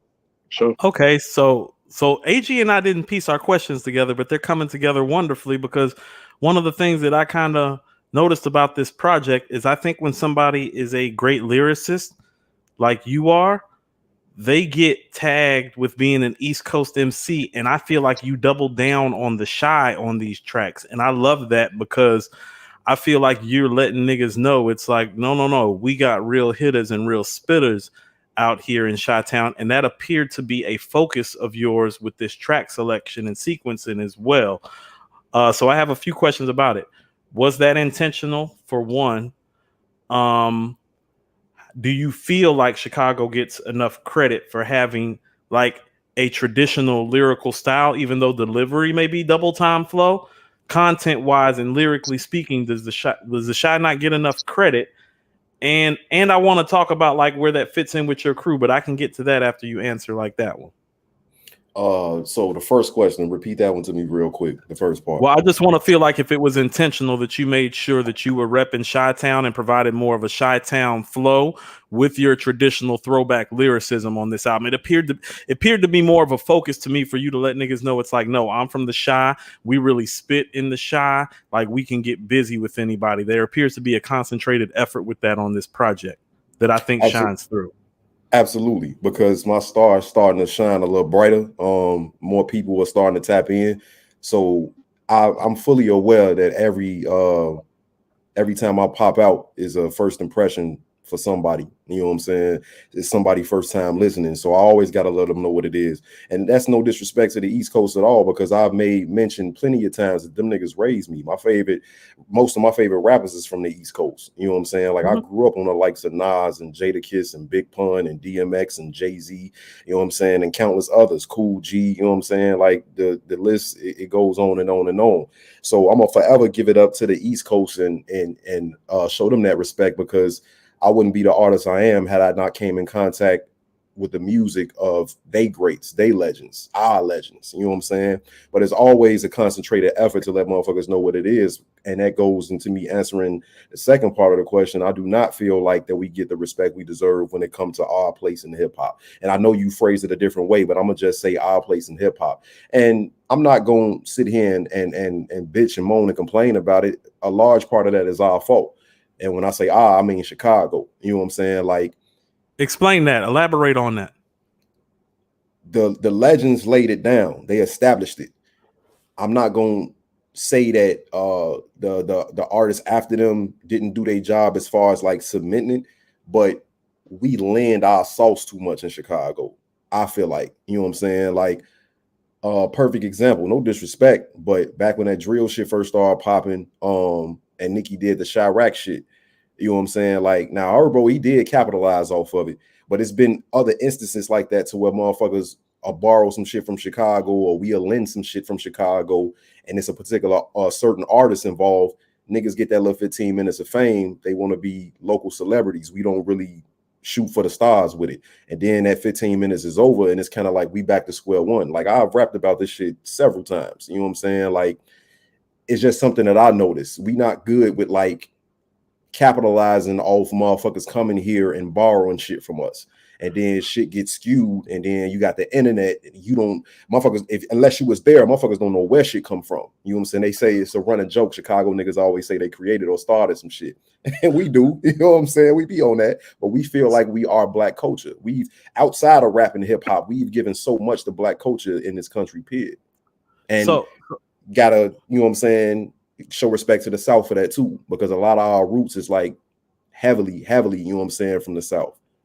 So I'm gonna respond to that last comment right quick. And AG, I don't want to cut you short. I just want to ask a quick follow-up question, because one of my questions was that, and you brought one of the rappers up that I was about to mention, and the other rapper you mentioned a couple times on your album, and that's Tech N9ne and Freddie Gibbs. When I hear Tech and I hear Freddie, I actually hear that Chicago double, triple time flow that you're talking about. Do you feel like artists like Tech N9ne and Freddie, not disrespectfully, but in following generations, following a Common and a Kanye and a Do or Die and a Twister, do you feel like that they have capitalized on y'all's flow more than Chi-Town artists have? Because when I hear Freddie and I hear Tech, I actually hear the Chicago double, triple time flow that you're talking about. And it's like, well, why aren't the Chicago artists taking that back, you know, to the level that Freddie and Tech have taken it to? I'm gonna preface my answer with this. I don't think that style outside of Twista and maybe Bone Thugs and Harmony was really successful like that to adopt as a main form of rapping. If you want to play with it every now and then, and you know what I'm saying, bring it out when you want to, you know what I'm saying, flex lyrically or whatever, cool. But everybody can't do that and make it appealing, you know what I'm saying, put it like that, over a long period of time. Twista, I feel like, had the longest career with doing that. Like I said, I throw Bone in there, and much love to Tech N9ne. It's still Midwest, you know what I'm saying. I'm not sure if it started in Chicago or not. Tech N9ne from Kansas, I believe, Kansas City. So it's like, it's still a Midwest thing, you know what I'm saying. So much respect to Tech, and definitely much respect to Freddie, because Freddie from Gary, Indiana, they like our fucking first cousins, you know what I'm saying. Yeah, so we don't front on shit like that.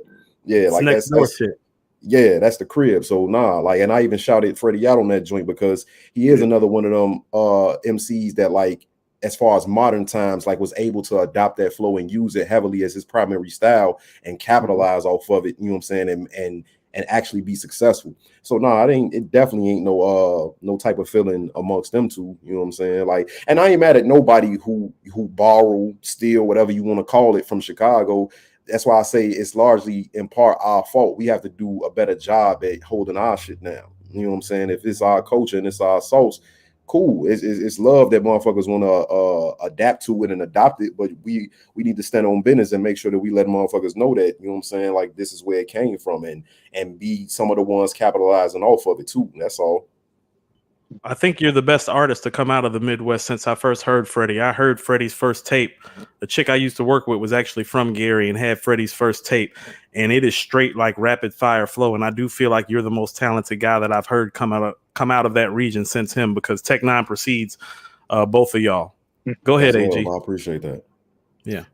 Yeah, just talking about you as an artist, like, you know, Coop just spoke about, you know, listening to your projects, the bars are definitely there. You know, you got dope production, you know, behind you. Those things are a given. But what I do want to say is you have two things that's going to get you far, I feel like, you know, in this industry. Number one, I don't know if anybody ever told you, but you got a really dope rap voice. You know, I think your voice, you know, cuts through the tracks, and you know, I think that's going to be something that takes you far, because you know, everybody might have bars, but you got to have that X factor that distinguishes you from the next person. And I think your voice as an MC is something that's going to, you know, take you a little bit further. The second thing I want to speak to is your stage presence. I've seen you post videos on your Twitter, and you seem, you know, to be an up and comer, you seem really comfortable on the stage, you know, performing in front of crowds. So with this new project, is there going to be any plans on taking that project on the road? Yeah, absolutely. I'm thirsty. I'm chopping at the bit, you know what I'm saying, to get out of Illinois and you know, and spread my wings, so to speak, and start performing in other places in the country, even overseas. You know what I'm saying? A few of the guys that have been overseas already. Shout out to Fillmore Green, Vic Spencer, the homie Heavy Crowns, 3 heavy hitters. Also my homegirl Freddie O. So, you know what I'm saying, 4 dope MCs out of Chicago has tested the waters, you know what I'm saying, overseas in Europe. So, you know what I'm saying, hopefully I could be one of the next ones. But until then, I'm gonna terrorize every stage that I get a chance to grace, whether it be, you know, domestic or abroad. But yeah, like, even though I'm kind of sort of new, you know what I'm saying, like I kind of reemerged in 2020. I've been doing this for like 20 plus years, but I ain't been performing that long. I've probably been performing for like maybe 10 years, and I wasn't really performing a lot, you know what I'm saying, at first, you know what I'm saying? So it's kind of like, I just realized if you're going to do this and to be great, I mean, let's start off with the phrase MC, with the title MC, like that's master of ceremony, move the crowd, microphone controller, you know what I'm saying? So you gotta, it's not just about the booth. That's just one dimension. You know what I'm saying? Like, you have to be nice in multiple dimensions. Again, bro, I'm a throwback artist. I'm really out here trying to carry on tradition. I take cue from my predecessors. You know what I'm saying? So it's like everything that they did, I'm trying to just do and maximize and build off of it and put it down the right way for this day and age. So you couldn't be, you know, I used to watch interviews to where like motherfuckers used to ridicule Jay-Z because all he would do was point, you know what I'm saying, on stage and shit like that. And it's like he wasn't much of a performer. And I watched him speak about how he changed that and, you know, evolved as a performer. Like, bro, the performance is like, a lot of times, especially for now with the underground MC, that's going to sell your music. You know what I'm saying? Like, you're going to have your core audience that's going to buy whatever you put out, whether it be vinyl or digital or CD. But for when you do start going on the road, for those that might be your first time, I can't tell you how many times, like, I'm very narrow-minded when it comes to music. I listen to more than rap, but predominantly I listen to rap. I can't tell you how many times I've been out somewhere in Chicago before, like a rap show, a hip-hop show, and like the last show was like alternative rock and they still playing, closing up. And I'm like, oh shit, this shit kind of go hard. But I wouldn't give it the time of day if I was just in the car. But I'm out and I'm hearing it and experiencing it live. It's like, oh shit, this shit kind of go. So it's like that stage, that's just another dimension of this artistry. And in my opinion, you got to master both. And I feel like I'm close to doing that with the stage. I'm not quite where I want to be yet, but I'm close to it. I agree. And that's dope that you have the wherewithal to master that part of the craft, because I think we've all been to shows that people we thought were nice on a record, and then we go to the show and then they suck live. Like, you know what I mean? So, you know, the fact that you're, you know, have the wherewithal to do that, to really work on that for 10 years, the past 10 years, even though you've been rapping for, you know, going on 20, you know, that speaks volumes to who you are as an artist. So, from what I've seen the footage, you're there for real. So, that's dope, bro. So God MC, you have an Elzai feature on this project called Heavy is the Head. Tell me how it came together with Elzai. Were you all in the studio together? What is it with boxing with somebody who is on Elzai's level, who is considered to be an underground king of sorts and lyrically as precise as he is, and you stand your own?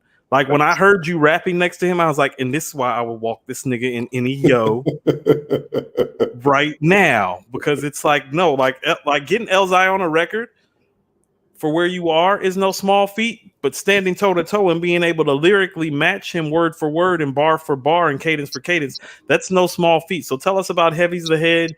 Tell me how it came together. Tell me if you have plans on maybe opening up for Elzai. Like, tell me all of that. Like, tell me how that relationship got built and everything. So that's one of them joints to where like that verse was sitting around for like a minute before I even approached the Elzai, as I was thinking of like, damn, like who can I get on this? Like who do I hear on this? Because I know I didn't want to.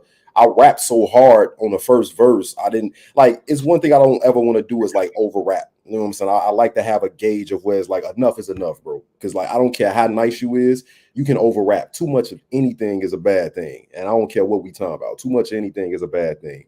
So I'm like, all right, I did what I needed to do on my verse. I'm not coming back with no second verse, and I really don't hear a hook on this. So who can I reach out to? So it sat for a while. I put out Bloodstain. I think that I might have wrote that during like I was probably about 75% through with the writing process of Bloodstain Sway too. And shout out to homie GQ, the connector dots, GQ the teacher. You know what I'm saying? I think I spoke to him like, man, I'm thinking about getting Elzai, because Elzai was already following me before I reached out to him on Instagram, and I see him like in my post or whatever. So he was tapped in at least a little bit, and I figured he respect what I do if he like him posting and shit like that. So it's like I reached out to GQ. GQ know air motherfucking body. When I say everybody, I mean air motherfucking body. So I asked him to I don't like taking numbers if motherfuckers don't know I got their number. I don't like to get that personal. So I'm like, shoot me his email. And I shot him an email and he didn't answer. And then he connected us through text message. And I think he responded to the initial email like a little time later. And you know what I'm saying? He gave me the price. You know what I'm saying? I got that together for him, and shit, we did it like that. Unfortunately, we was not in the same studio. I would love to open up or do a show with Elzai, you know what I'm saying, in the future, you know what I'm saying? But yeah, that's one of them things to where I was like, I'm not afraid of that challenge though. Like I fully understand who Elzai is, but I need motherfuckers to understand who I am as well. You can tell on the track. You know what I'm saying? So it's like I feel comfortable being on the same track with anybody. And I definitely mean anybody from whatever era, whatever caliber you put them at. I'm very confident, and it's not a I don't think it's a cockiness. I say the cocky part of it for the bars. It's definitely super brash and braggadocio in the bars, you know what I'm saying? But that's for entertainment purposes. Like, I definitely feel like I'm one of them niggas, you know what I'm saying? Like, I feel like I'm a GOAT, not GOAT. I feel like I'm GOTE. I feel like I'm one of the greatest of this era. Motherfuckers just don't know who I am yet. So no, you supposed to feel that well. All high level MCs operate like that. Like, but real quick, Hoop, that shit trickles down to the niggas that's not that nice, and it becomes a cliche. So I never want to be on no cliche shit, because how many times have we all heard, man, what I'm supposed to say? I'm supposed to say he better than me, nigga. You know you ain't nice like that, and that ain't no disrespect to niggas. But just it's levels to this shit. But we know you're a humble dude too. I think I said that on one of the previous shows that your name came up. You know what I'm saying? But when it's go time, you know what I mean? You hear it in the bars. You know what I mean? But you're a very humble guy, so you ain't even got to feel bad about you know what I'm saying, what you spitting on here right now, because you can hear it in the bars. So we got to get out of here soon with you, fam. But first of all, remind people when the album's dropping and what's going on. And I got one more question for you. And then I don't know if AG has a question, so we can close it out. But let people know, like, when the album's dropping, like, plug your shit, fam. You know what I'm saying? We want you plugged up to all the things. You know what I'm saying? So let people know when the project's dropping, where it's going to be available, any shows you may have coming, like all that. Like spill the information out for the people, please, because they need to know. Like niggas need to hear your name and like know who the fuck you are. Like it's like that. Gratitude. So I Am God and Clipto, More Suede, Bloodstained Suede 2.5, the EP, a collection of all the, I don't want to say throwaways, but the joints that didn't make Bloodstained Suede 1 or Bloodstained Suede 2, plus a couple extra joints. We are releasing that June 14th. And no disrespect to you fellas, no disrespect to the platform. Salute the Hip Hop Talks. We will be having a listening session over at the Rap Roundtable on the day of the release, June 14th. You know what I'm saying? So shout out to brothers over there at the Rap Roundtable. Pull up if y'all fuck with them. That's, in my opinion, it's all fam. I know it's respect with y'all too. So yeah, we doing that. We got Heavy's the Head out featuring Elzai. That's available for streaming and purchase on via my Bandcamp.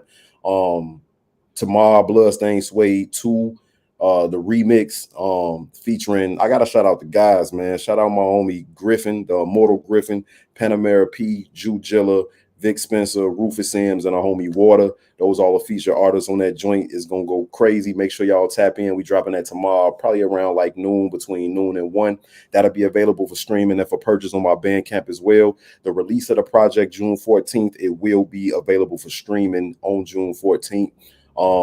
We got CDs available. I don't think I'm gonna do vinyl for this one this time around. I definitely got some performances coming up. I think I'll be, well, the ink ain't dry on a lot of that shit yet, but just watch out. I'll definitely be talking about it. You know what I'm saying? When the time is ready. Certain shit is still in the oven baking. You know what I'm saying? Almost at the correct temperature. But yeah, man, it's all about more Suede, Bloodstained Suede 2.5. That's June 14th, streaming everywhere. So I do want to say something right quick to what you just said. You should be previewing your album on Rap Roundtable. Due to their hard work and dedication, and also my defection from my prior pod, they are the leaders in this independent pod space right now. And an artist like you deserves to shine on the brightest of stages as possible. Like, we've only been at this for 30, 40 days. And so I don't want anybody like in any spaces thinking that like us over here have any problem with you going on Rap Roundtable. Like, we all had a conversation about it behind the scenes, and it's like, well, no, like that's where he's supposed to go. He's the best independent guy in this space right now, and the best independent guy in the space is supposed to go to the people that are having the most traction in the independent pod space right now, and that's them right now. And so I just want to let it be known, like, it's all love for us, and like we totally understand and like respect the decision, and we want to just contribute in any way we can as a new startup to like help your growth and help your development. You know what I'm saying? That's so I just kind of super appreciate that perspective, bro, because you know what I'm saying? I didn't think that y'all would feel no type of way, but I know where I'm at right now, and I want to make sure it's respect. You know what I'm saying? Everybody need to be behind you, fam. Like, everybody need to be behind you in the space. You know what I'm saying? It don't matter where you preview your shit. Like, you're supposed to put your shit out with where it's going to get the most traction. And if that's them, like, that's the way the game's really supposed to go. So I just wanted to let like all the people watching know that are going to watch that it's like, no, we don't take any issue with that over here. It's where you're supposed to be. And even though I'm probably going to have to work when you're dropping, I'm going to try to pull up, because like that's what we do when we really love the culture. It's like, you don't take that shit personally. It's a business. They call it like 50 always said, they call it the music business for a reason. And I kind of want to leave with this. It's like, nigga, your crew is nice. Now, you saying shit on Wise Souls, like, because I got more bars, nigga. I've been listening to this shit. Like this isn't just me putting on. This isn't just me putting on. It's like, no, nigga, I got your bars written down, and you special when I'm writing your bars down. I only write the bars down for high-level guys. So you saying way too much potential to be in jail, rather be on the CSL instead of beefing and seeing shells. We them niggas you about to see excel. Now you have a nigga on the same track. What's it, Jew Jilla? Yeah, shout out, bro. No, you tell Jew when his project is done, we need him to pull up too, because I hear this nigga. I'm about to spit some of his bars too. I feel that y'all world is mine. I spit a verse to give you goosebumps like R.L. Stein. Got you niggas feeling like Martin Scene Varnell Shine. Wise Souls is crazy. That's my favorite album. Bars. Hey, No. It's the Jew. best rap intro this year. It's the best start off to a rap album this year. It's like, I don't think niggas understand this. It's like, no, when I heard that record, I don't think you understand. I heard that record and I stopped and realized that I hadn't shot the shit to Sean and AG yet, and was like, yo, I was like, y'all gotta hear this shit. Yeah. Like, that these niggas nigga right Jew here. Jilla said, when God send your ass a feature, you can't let it be light. That That nigga went crazy, bro. Yeah. That nigga No, went he went crazy. crazy. So for as great as you are, I heard you, Jilla, go toe to toe and bar for bar with you, and it's like, oh no, when the whole crew is nice, that's that Wu-Tang shit. Nothing but them members, bro. Nothing but them steppers. And when I came with the concept of Bloodstained Suede 2, the remix, real quick, I know we got to wrap it up. I was on some all about the Benjamin / Triumph type shit. Like I wanted the feel of those type of joints. You know what I'm saying? Because again, like I'm from that era, and it's like the remix was everything back then, and you really had to be on your shit. And I respect all these niggas. Like these are my brothers. It ain't just music. Like I might have met them through the music, but like I really fuck with these dudes as men. You know what I'm saying? Like it ain't no deadbeat dads in the circle or no shit like that. Like I really fuck with these dudes' character and you know what I'm saying, and these dudes as men. Yeah, absolutely, on my soul. So it's like you would never hit me alongside inviting no shit that I don't really co-sign or stand behind or stand beside on my shit. You know what I'm saying? So it's like I have a very high expectation for everything that I do, again, because we finally starting to see some traction out here, and we cannot fuck that up. We got to continue to put out the quality we've been putting out, and even take that shit a step further. It ain't about staying static. You know what I'm saying? We got to be dynamic in the right way. So love to all my brothers. What's up? Well, shout out to you, man. Last question: who you got in the NBA Finals tonight? Because the game's literally about to jump off right now. Man, this shit crazy, bro. I don't know, man. The Celtics, I don't know if they cooled off. They had a very long layover, you know what I'm saying? Had a hiatus. Yeah, it seemed like Kyrie and Luka, they own one, and they are probably still lukewarm, if not still hot. So, you know, on paper, Boston looked like the team that should take it, but the way Luka and Kyrie, again, that word dynamic, Luka and Kyrie are so fucking dynamic, and they got they others that Shaq like to call them playing at a high level too. So it's kind of like, if I had to bet, I'm not really a bet man, but if I had to, I don't like going against my right mind. But I feel like Boston, they should be trying to make a statement. What are they playing at? Who got the best record? Is it starting off Boston? in Boston. I feel like, and everybody healthy over there, right? Everybody's playing. Porzingis and everything. Porzingis came back. Yep. Yeah. Everybody playing. I feel like Boston gonna make a statement. You know what I'm saying? I feel like they've been watching, and I feel like Boston gonna take game one. If they don't double Kyrie, they in trouble. Hey, you heard what Drew Holiday said. I don't think that was no humble shit. I don't think he was playing no psychological warfare. You heard what Drew said. That nigga Kyrie is not to be fucked with. He's not to be played with at all. Absolutely not. He's not. I'm a Duke fan. I've been following Kyrie since he was in high school, and Duke was recruiting him. Like he's been like that since he was 15 years old. Yeah, like he's not to be played with, especially on this stage. So we want to appreciate you for coming out, man. I just got one part of the question. Go ahead. I just got one part of the question real quick. You know, like Coop said, much love to the other platforms, but my job here at Hip Hop Talks is to get an exclusive sometimes. So, you know, usually when people drop a 0.5 in something, that means the next numeral is around the corner. So is, you know, Bloodstained Suede 3 something that we can expect in the near future? It's highly likely, but I'm not gonna lie to y'all and try to make it seem like it is what it ain't. It hasn't been discussed nor started on yet. But I definitely would not doubt that Bloodstained Suede 3 is coming. I don't know about this year, but hey, sky's the limit, bro. Definitely. No doubt. Hey, look here. If these are your throwaways, these are the best throwaways since the Lost Tapes. Because the Lost Tapes better than I Am and Nostradamus. Fuck what you heard. Lost Tapes better than I Am and Nostradamus. Yo, chill out. Bullshit. It's like nigga, you sat up here and dropped. No, I don't care. The Lost Tapes technically is I Am. Don't do that, Coop. No. That shit says Lost Tapes, and it's better than I Am and Nostradamus. That's what's really going on, nigga. Wait till y'all hear. Wait till they hear 2.5. It's like, nigga, you talking about these throwaways and old tracks? It's like, yeah, this is Lost Tape shit. It's top tier material. Top tier material. I appreciate y'all, bro. That's love, super love. I appreciate y'all. Salute y'all. Salute to the chat. Appreciate y'all for having me on, man. Like everybody, the whole squad, even the members and the staff in the background. all everybody, man. I appreciate y'all. Thank y'all. So I want to shout out your crew right quick. Jujilla, Absolutely. King Yes. 7, Panamera P, Water, Yes. Griffin, Vic Spencer, Rufus Sims. Tell niggas pull up. Absolutely. Tell niggas pull up. Yeah, absolutely. Tell We niggas own pull it. up. Now that you gave me the green light, yeah. No. Tell niggas pull up. Like we up. Absolutely. Like tell niggas we up. I'm taking this section and I'm posting up. that shit. I'm taking this section and I'm posting that shit and I'm tagging them niggas so they know. No doubt. So you know my family from Youngstown, Ohio. So my dad's side is Midwest. So it's like, yeah, I'm gonna support. Like plug up. Tell niggas I said holla. Yeah, time to get Chicago back up in the mix. We've been quiet, or I ain't gonna say we've been quiet, but we've been known for other shit. You know what I'm saying, for way too long. Real bars is back in the motherfucking building. Know that. No doubt. Say less. Yes, sir. Peace, bro. Salute. Peace, bro. Appreciate you, bro. Yes, sir. Love, peace. Y'all be smooth out here. Yes, sir. Peace.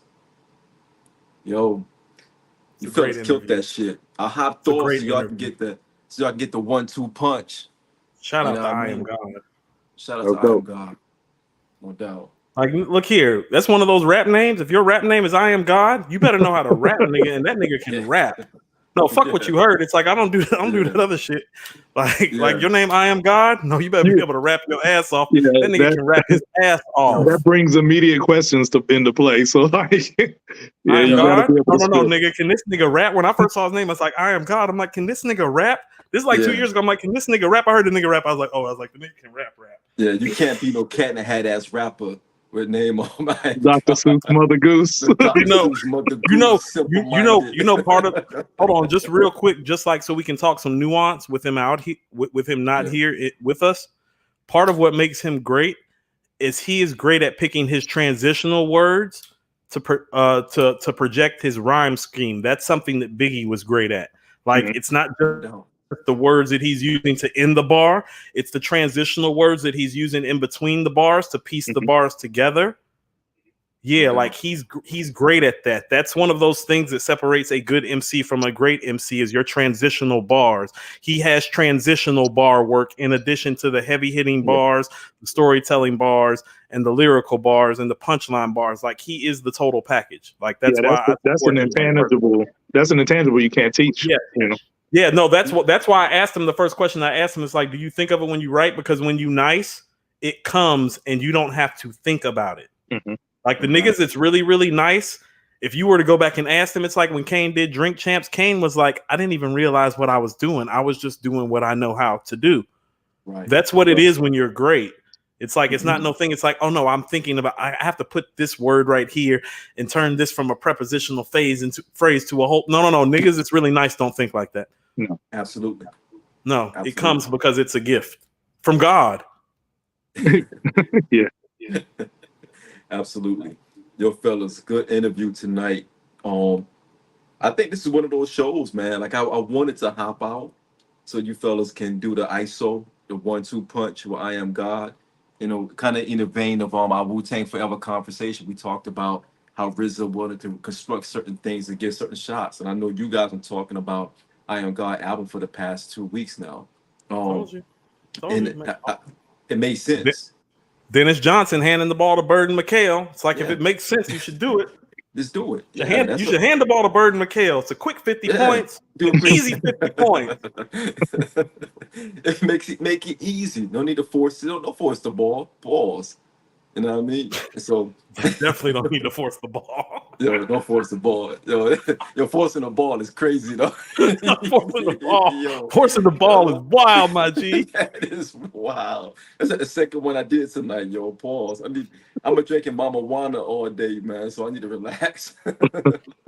Yo, I know we only got a few minutes left because I know game one is going on. Yeah. So Adriel, you had this great idea that we should list the greatest 36 songs from rap's greatest group, in my opinion, the Wu-Tang Clan. And so I'm gonna tell you what I actually did, and shout out to you because this is a really dope ass idea, AG. Like these are the type of rap ideas that like make hip hop fun. And so I'm gonna tell you what I did. I listed 15 songs from Wu-Tang projects, and I listed 15 other songs from the solo projects, and then I figured we could sprinkle in. But I figure if I gave you a rundown of some songs, we could see how much dots we connect right quick before we go to see what our top 36 should be like. I know you're going to do your list and I'm going to do my list, but I was actually thinking what we really need is a hip hop talks list. Yeah, no doubt. And in order for that to work, so Sean and HE, I'm going to list these songs off and y'all are going to tell me if they make the top 36. And then we're going to work out the order expeditiously tonight so that niggas don't steal our shit, because you know niggas like to steal our shit. By tomorrow, it should be out and there. And by niggas, I'm talking to all you niggas now, since niggas want to be getting emotional, pulling up in the chat. Niggas want to be no. How about this? Since niggas didn't know what I'm talking about, now I'm talking about all you niggas. How about that? Yeah, all you niggas. Even put up on bicycles. This goes out to you. Wow. And you. I almost got hit by a bike today, man. And you. Do I need to say it like Justin Timberlake said it? This goes out to you. Hey, cool. Goes out to all you niggas. The kick at the door. Like, could I run through a few possibles real quick that may not make the list, but I just wanted to get y'all's take on. They're possibles. Okay, run through your possibles, and then I'm going to run through what I feel like are 30 definites, but you tell me yay or nay, both of y'all. Possibles. Holocaust by the Rizza. No, it's not making the top 36. Not if we're including solo projects. No. That's why it's in the possible, but this is tough. All right. It's not on a solo album, but it's a soundtrack joint, Tragedy by Rizza. No. Whoa. No, it's not enough. It's not enough. You talking about the Rhyme and Reason soundtrack? I know what you're talking about. Rhyme and Reason. He did a video to that too. The little kung fu video. This is my possible list. This is my possible list. Wu-Ware also on the soundtrack. That might make the top 36. It might need to make it. I don't love the record, but it might make the 36 if we're being objective, because I made an objective list, not a personal list. For what it means. That's what I mean. No, that's a possible. I like that possible. Two more possibles. Run, Kappa's version, and Ghostface version. I personally think Ghost version is better, but I still think it's a possible, because Ghost has just in his catalog about 10 to 15 songs better. I don't know, man. What about you, Sean? I think Kappa version was dope, but I ain't gonna front. It's not Ghost's version. Ghost edge him out. Ghost version got Jada Kiss on it. But still possible status, correct? Still possible status. These are outside of my 36. Both runs are possible status. They get some possible action. Yeah. Nutmeg. Nutmeg has to be on there. What? I don't even know if Nutmeg is a top 5 song on Supreme. What? It's not better than One Mighty Healthy or We Made It or Wu Banger 101 or Buck 50. Mighty Healthy was my next possible. That's my personal favorite. Mighty Healthy's in. That's my personal favorite Ghost song. I think Mighty Healthy's in. Sean, you can't be objective about Ghostface. We don't need you to answer, because if we did a 36 list, it would have 20 Ghostface tracks. Like, we can't do that. We can't do that. We're not putting 20 Ghostface tracks on the 36. Oh my goodness. Okay, and I just got a couple more, but they're not. How many possibles do you have, nigga? It's Spades. You only supposed to have 2 or 3 possibles.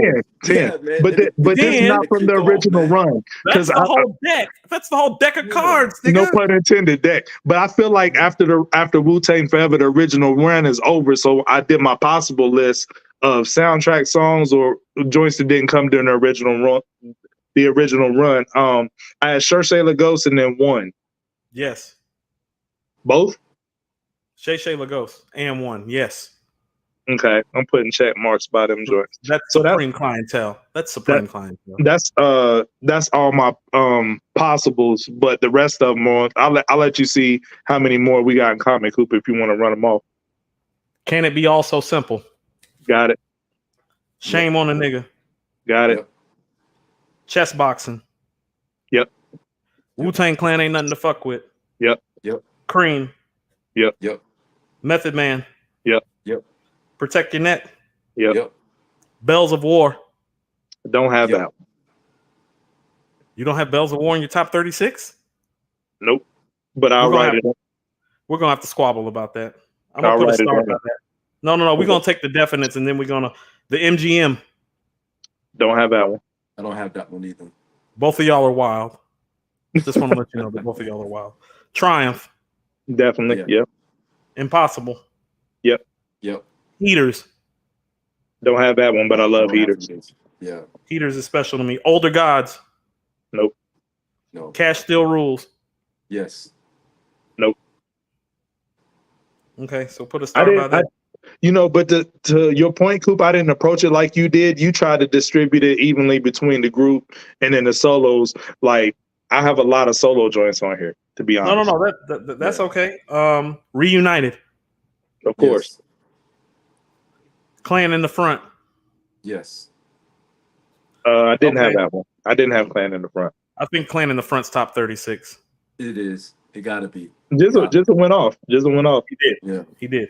And then the intro to that joint, that beat, I wish they would have rapped over that beat. That beat's crazy. Absolutely. Killer Bees. Yeah. Bring the Pain.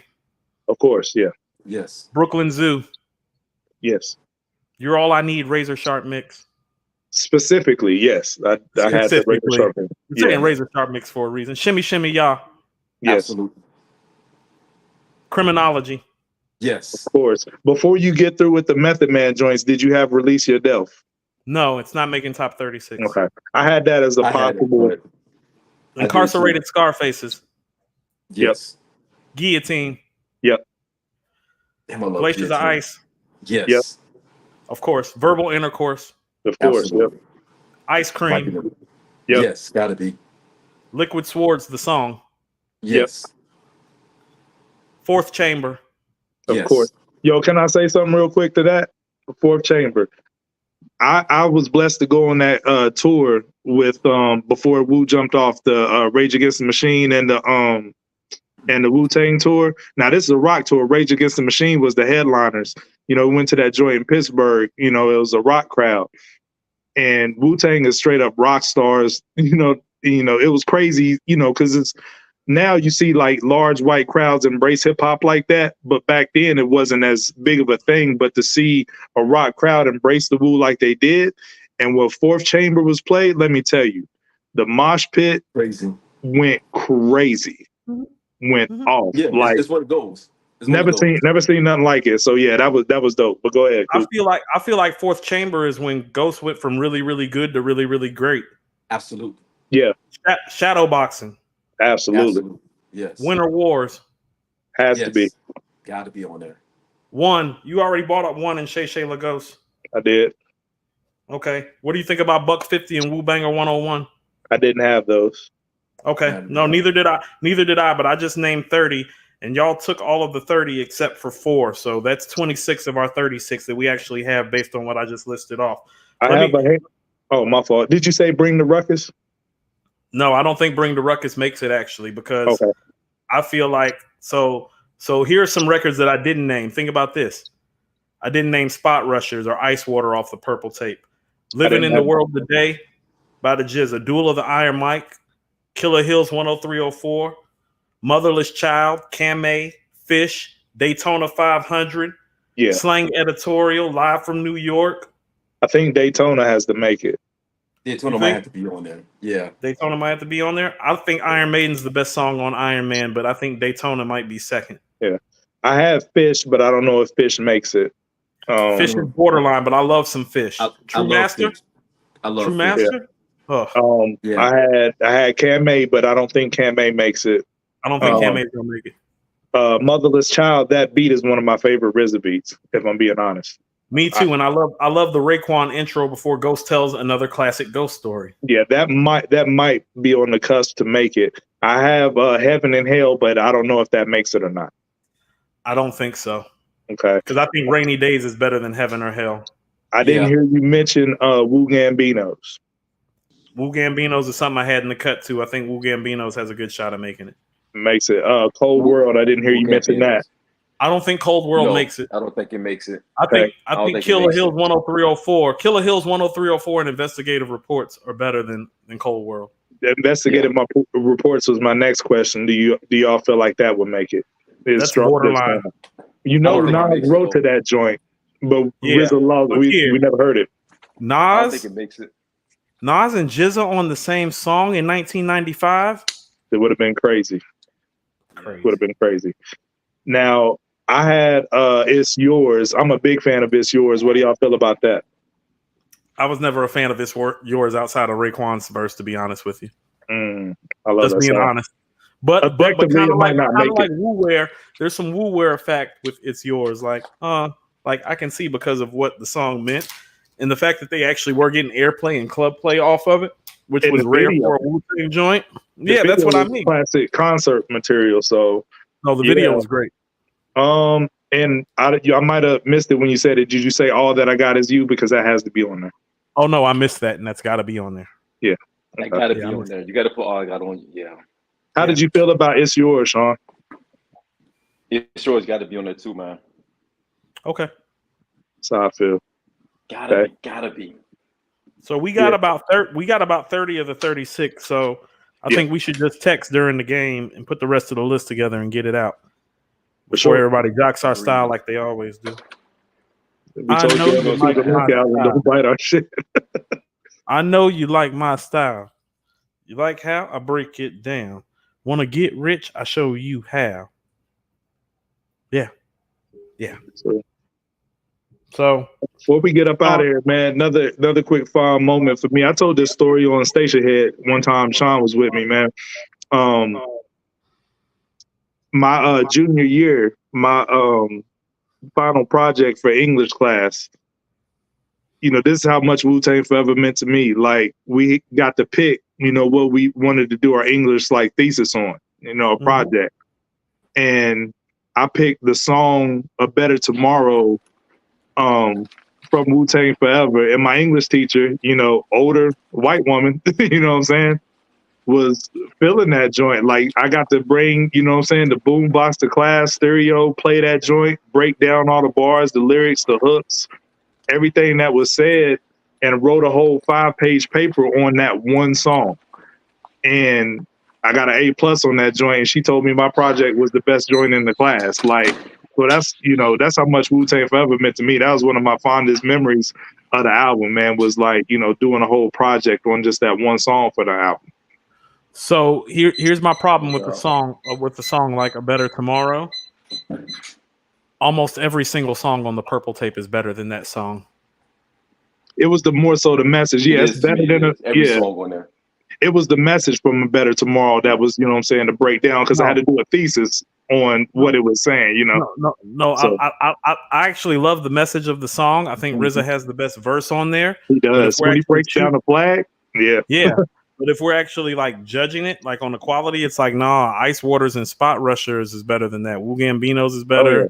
Rainy Days is better. Knuckleheads is better. Knowledge God is better. You know, like that's what I'm saying. Is it's like, if it's not good enough, like how about this? Like "A Better Tomorrow" wouldn't have made fucking Liquid Swords, Iron Man, or fucking Purple Tape. Like it wouldn't have. No, it wouldn't. So it can't make the top 36. No, I wasn't vouching for it to make the top 36. I was just talking about that as a moment, you know what I'm saying, for when the album dropped. You know what I'm saying? No, it was good. Yeah, was good. I don't know what. That's actually a really dope story that you actually did that. Yeah, what is Sean doing, man? Yeah. No. Sean's in the DR. Let Sean enjoy himself. He's been having to deal with his daughter and his daughter's friends. It hasn't been a fucking vacation for Sean. This is Sean's vacation time. Can't even see the BBLs, man. I'm not gonna look. I'm not gonna call your daughter and these kids punk ass kids. But this is what happened when you take fucking kids to a vacation spot. You don't get no vacation till the kids sit their ass down somewhere. I took my daughter and my niece to Myrtle Beach when they were like 5 or 6 years old. It's the longest vacation that was never a vacation. About 2 hours in, I realized, I was like, oh, these niggas is on vacation. I'm at work still. Yes. I'm at work still. Exactly. 7 o'clock in the morning. 7 o'clock in the morning, Daddy, we're ready to go to the beach. Daddy, we're hungry. Where are we eating breakfast today? Right. We've got a list of places to go. It's like you niggas just learned how to read and write. How do you have a list of places to go? We gotta go, cool. We gotta go, cool. Just learn how to write. Kids, you just learned how to write 6 months ago. Talking about we got places to go. Niggas just learned how to write. All our young demographics unsubscribing. Like, peace to the better watch kids. These punk ass kids. They're taking over. Taking over, man. They definitely are. They definitely are. They're booing Redman and Method Man. Fuck these kids. Hashtag fuck these kids, my new motto. Wu-Tang is for the children. For the children. Yeah, I'm not for the children. My children are almost grown. They're 17 and 18 now. Fuck these kids. Yo, peace, fellas. Let's go watch this game. No doubt. Peace, y'all.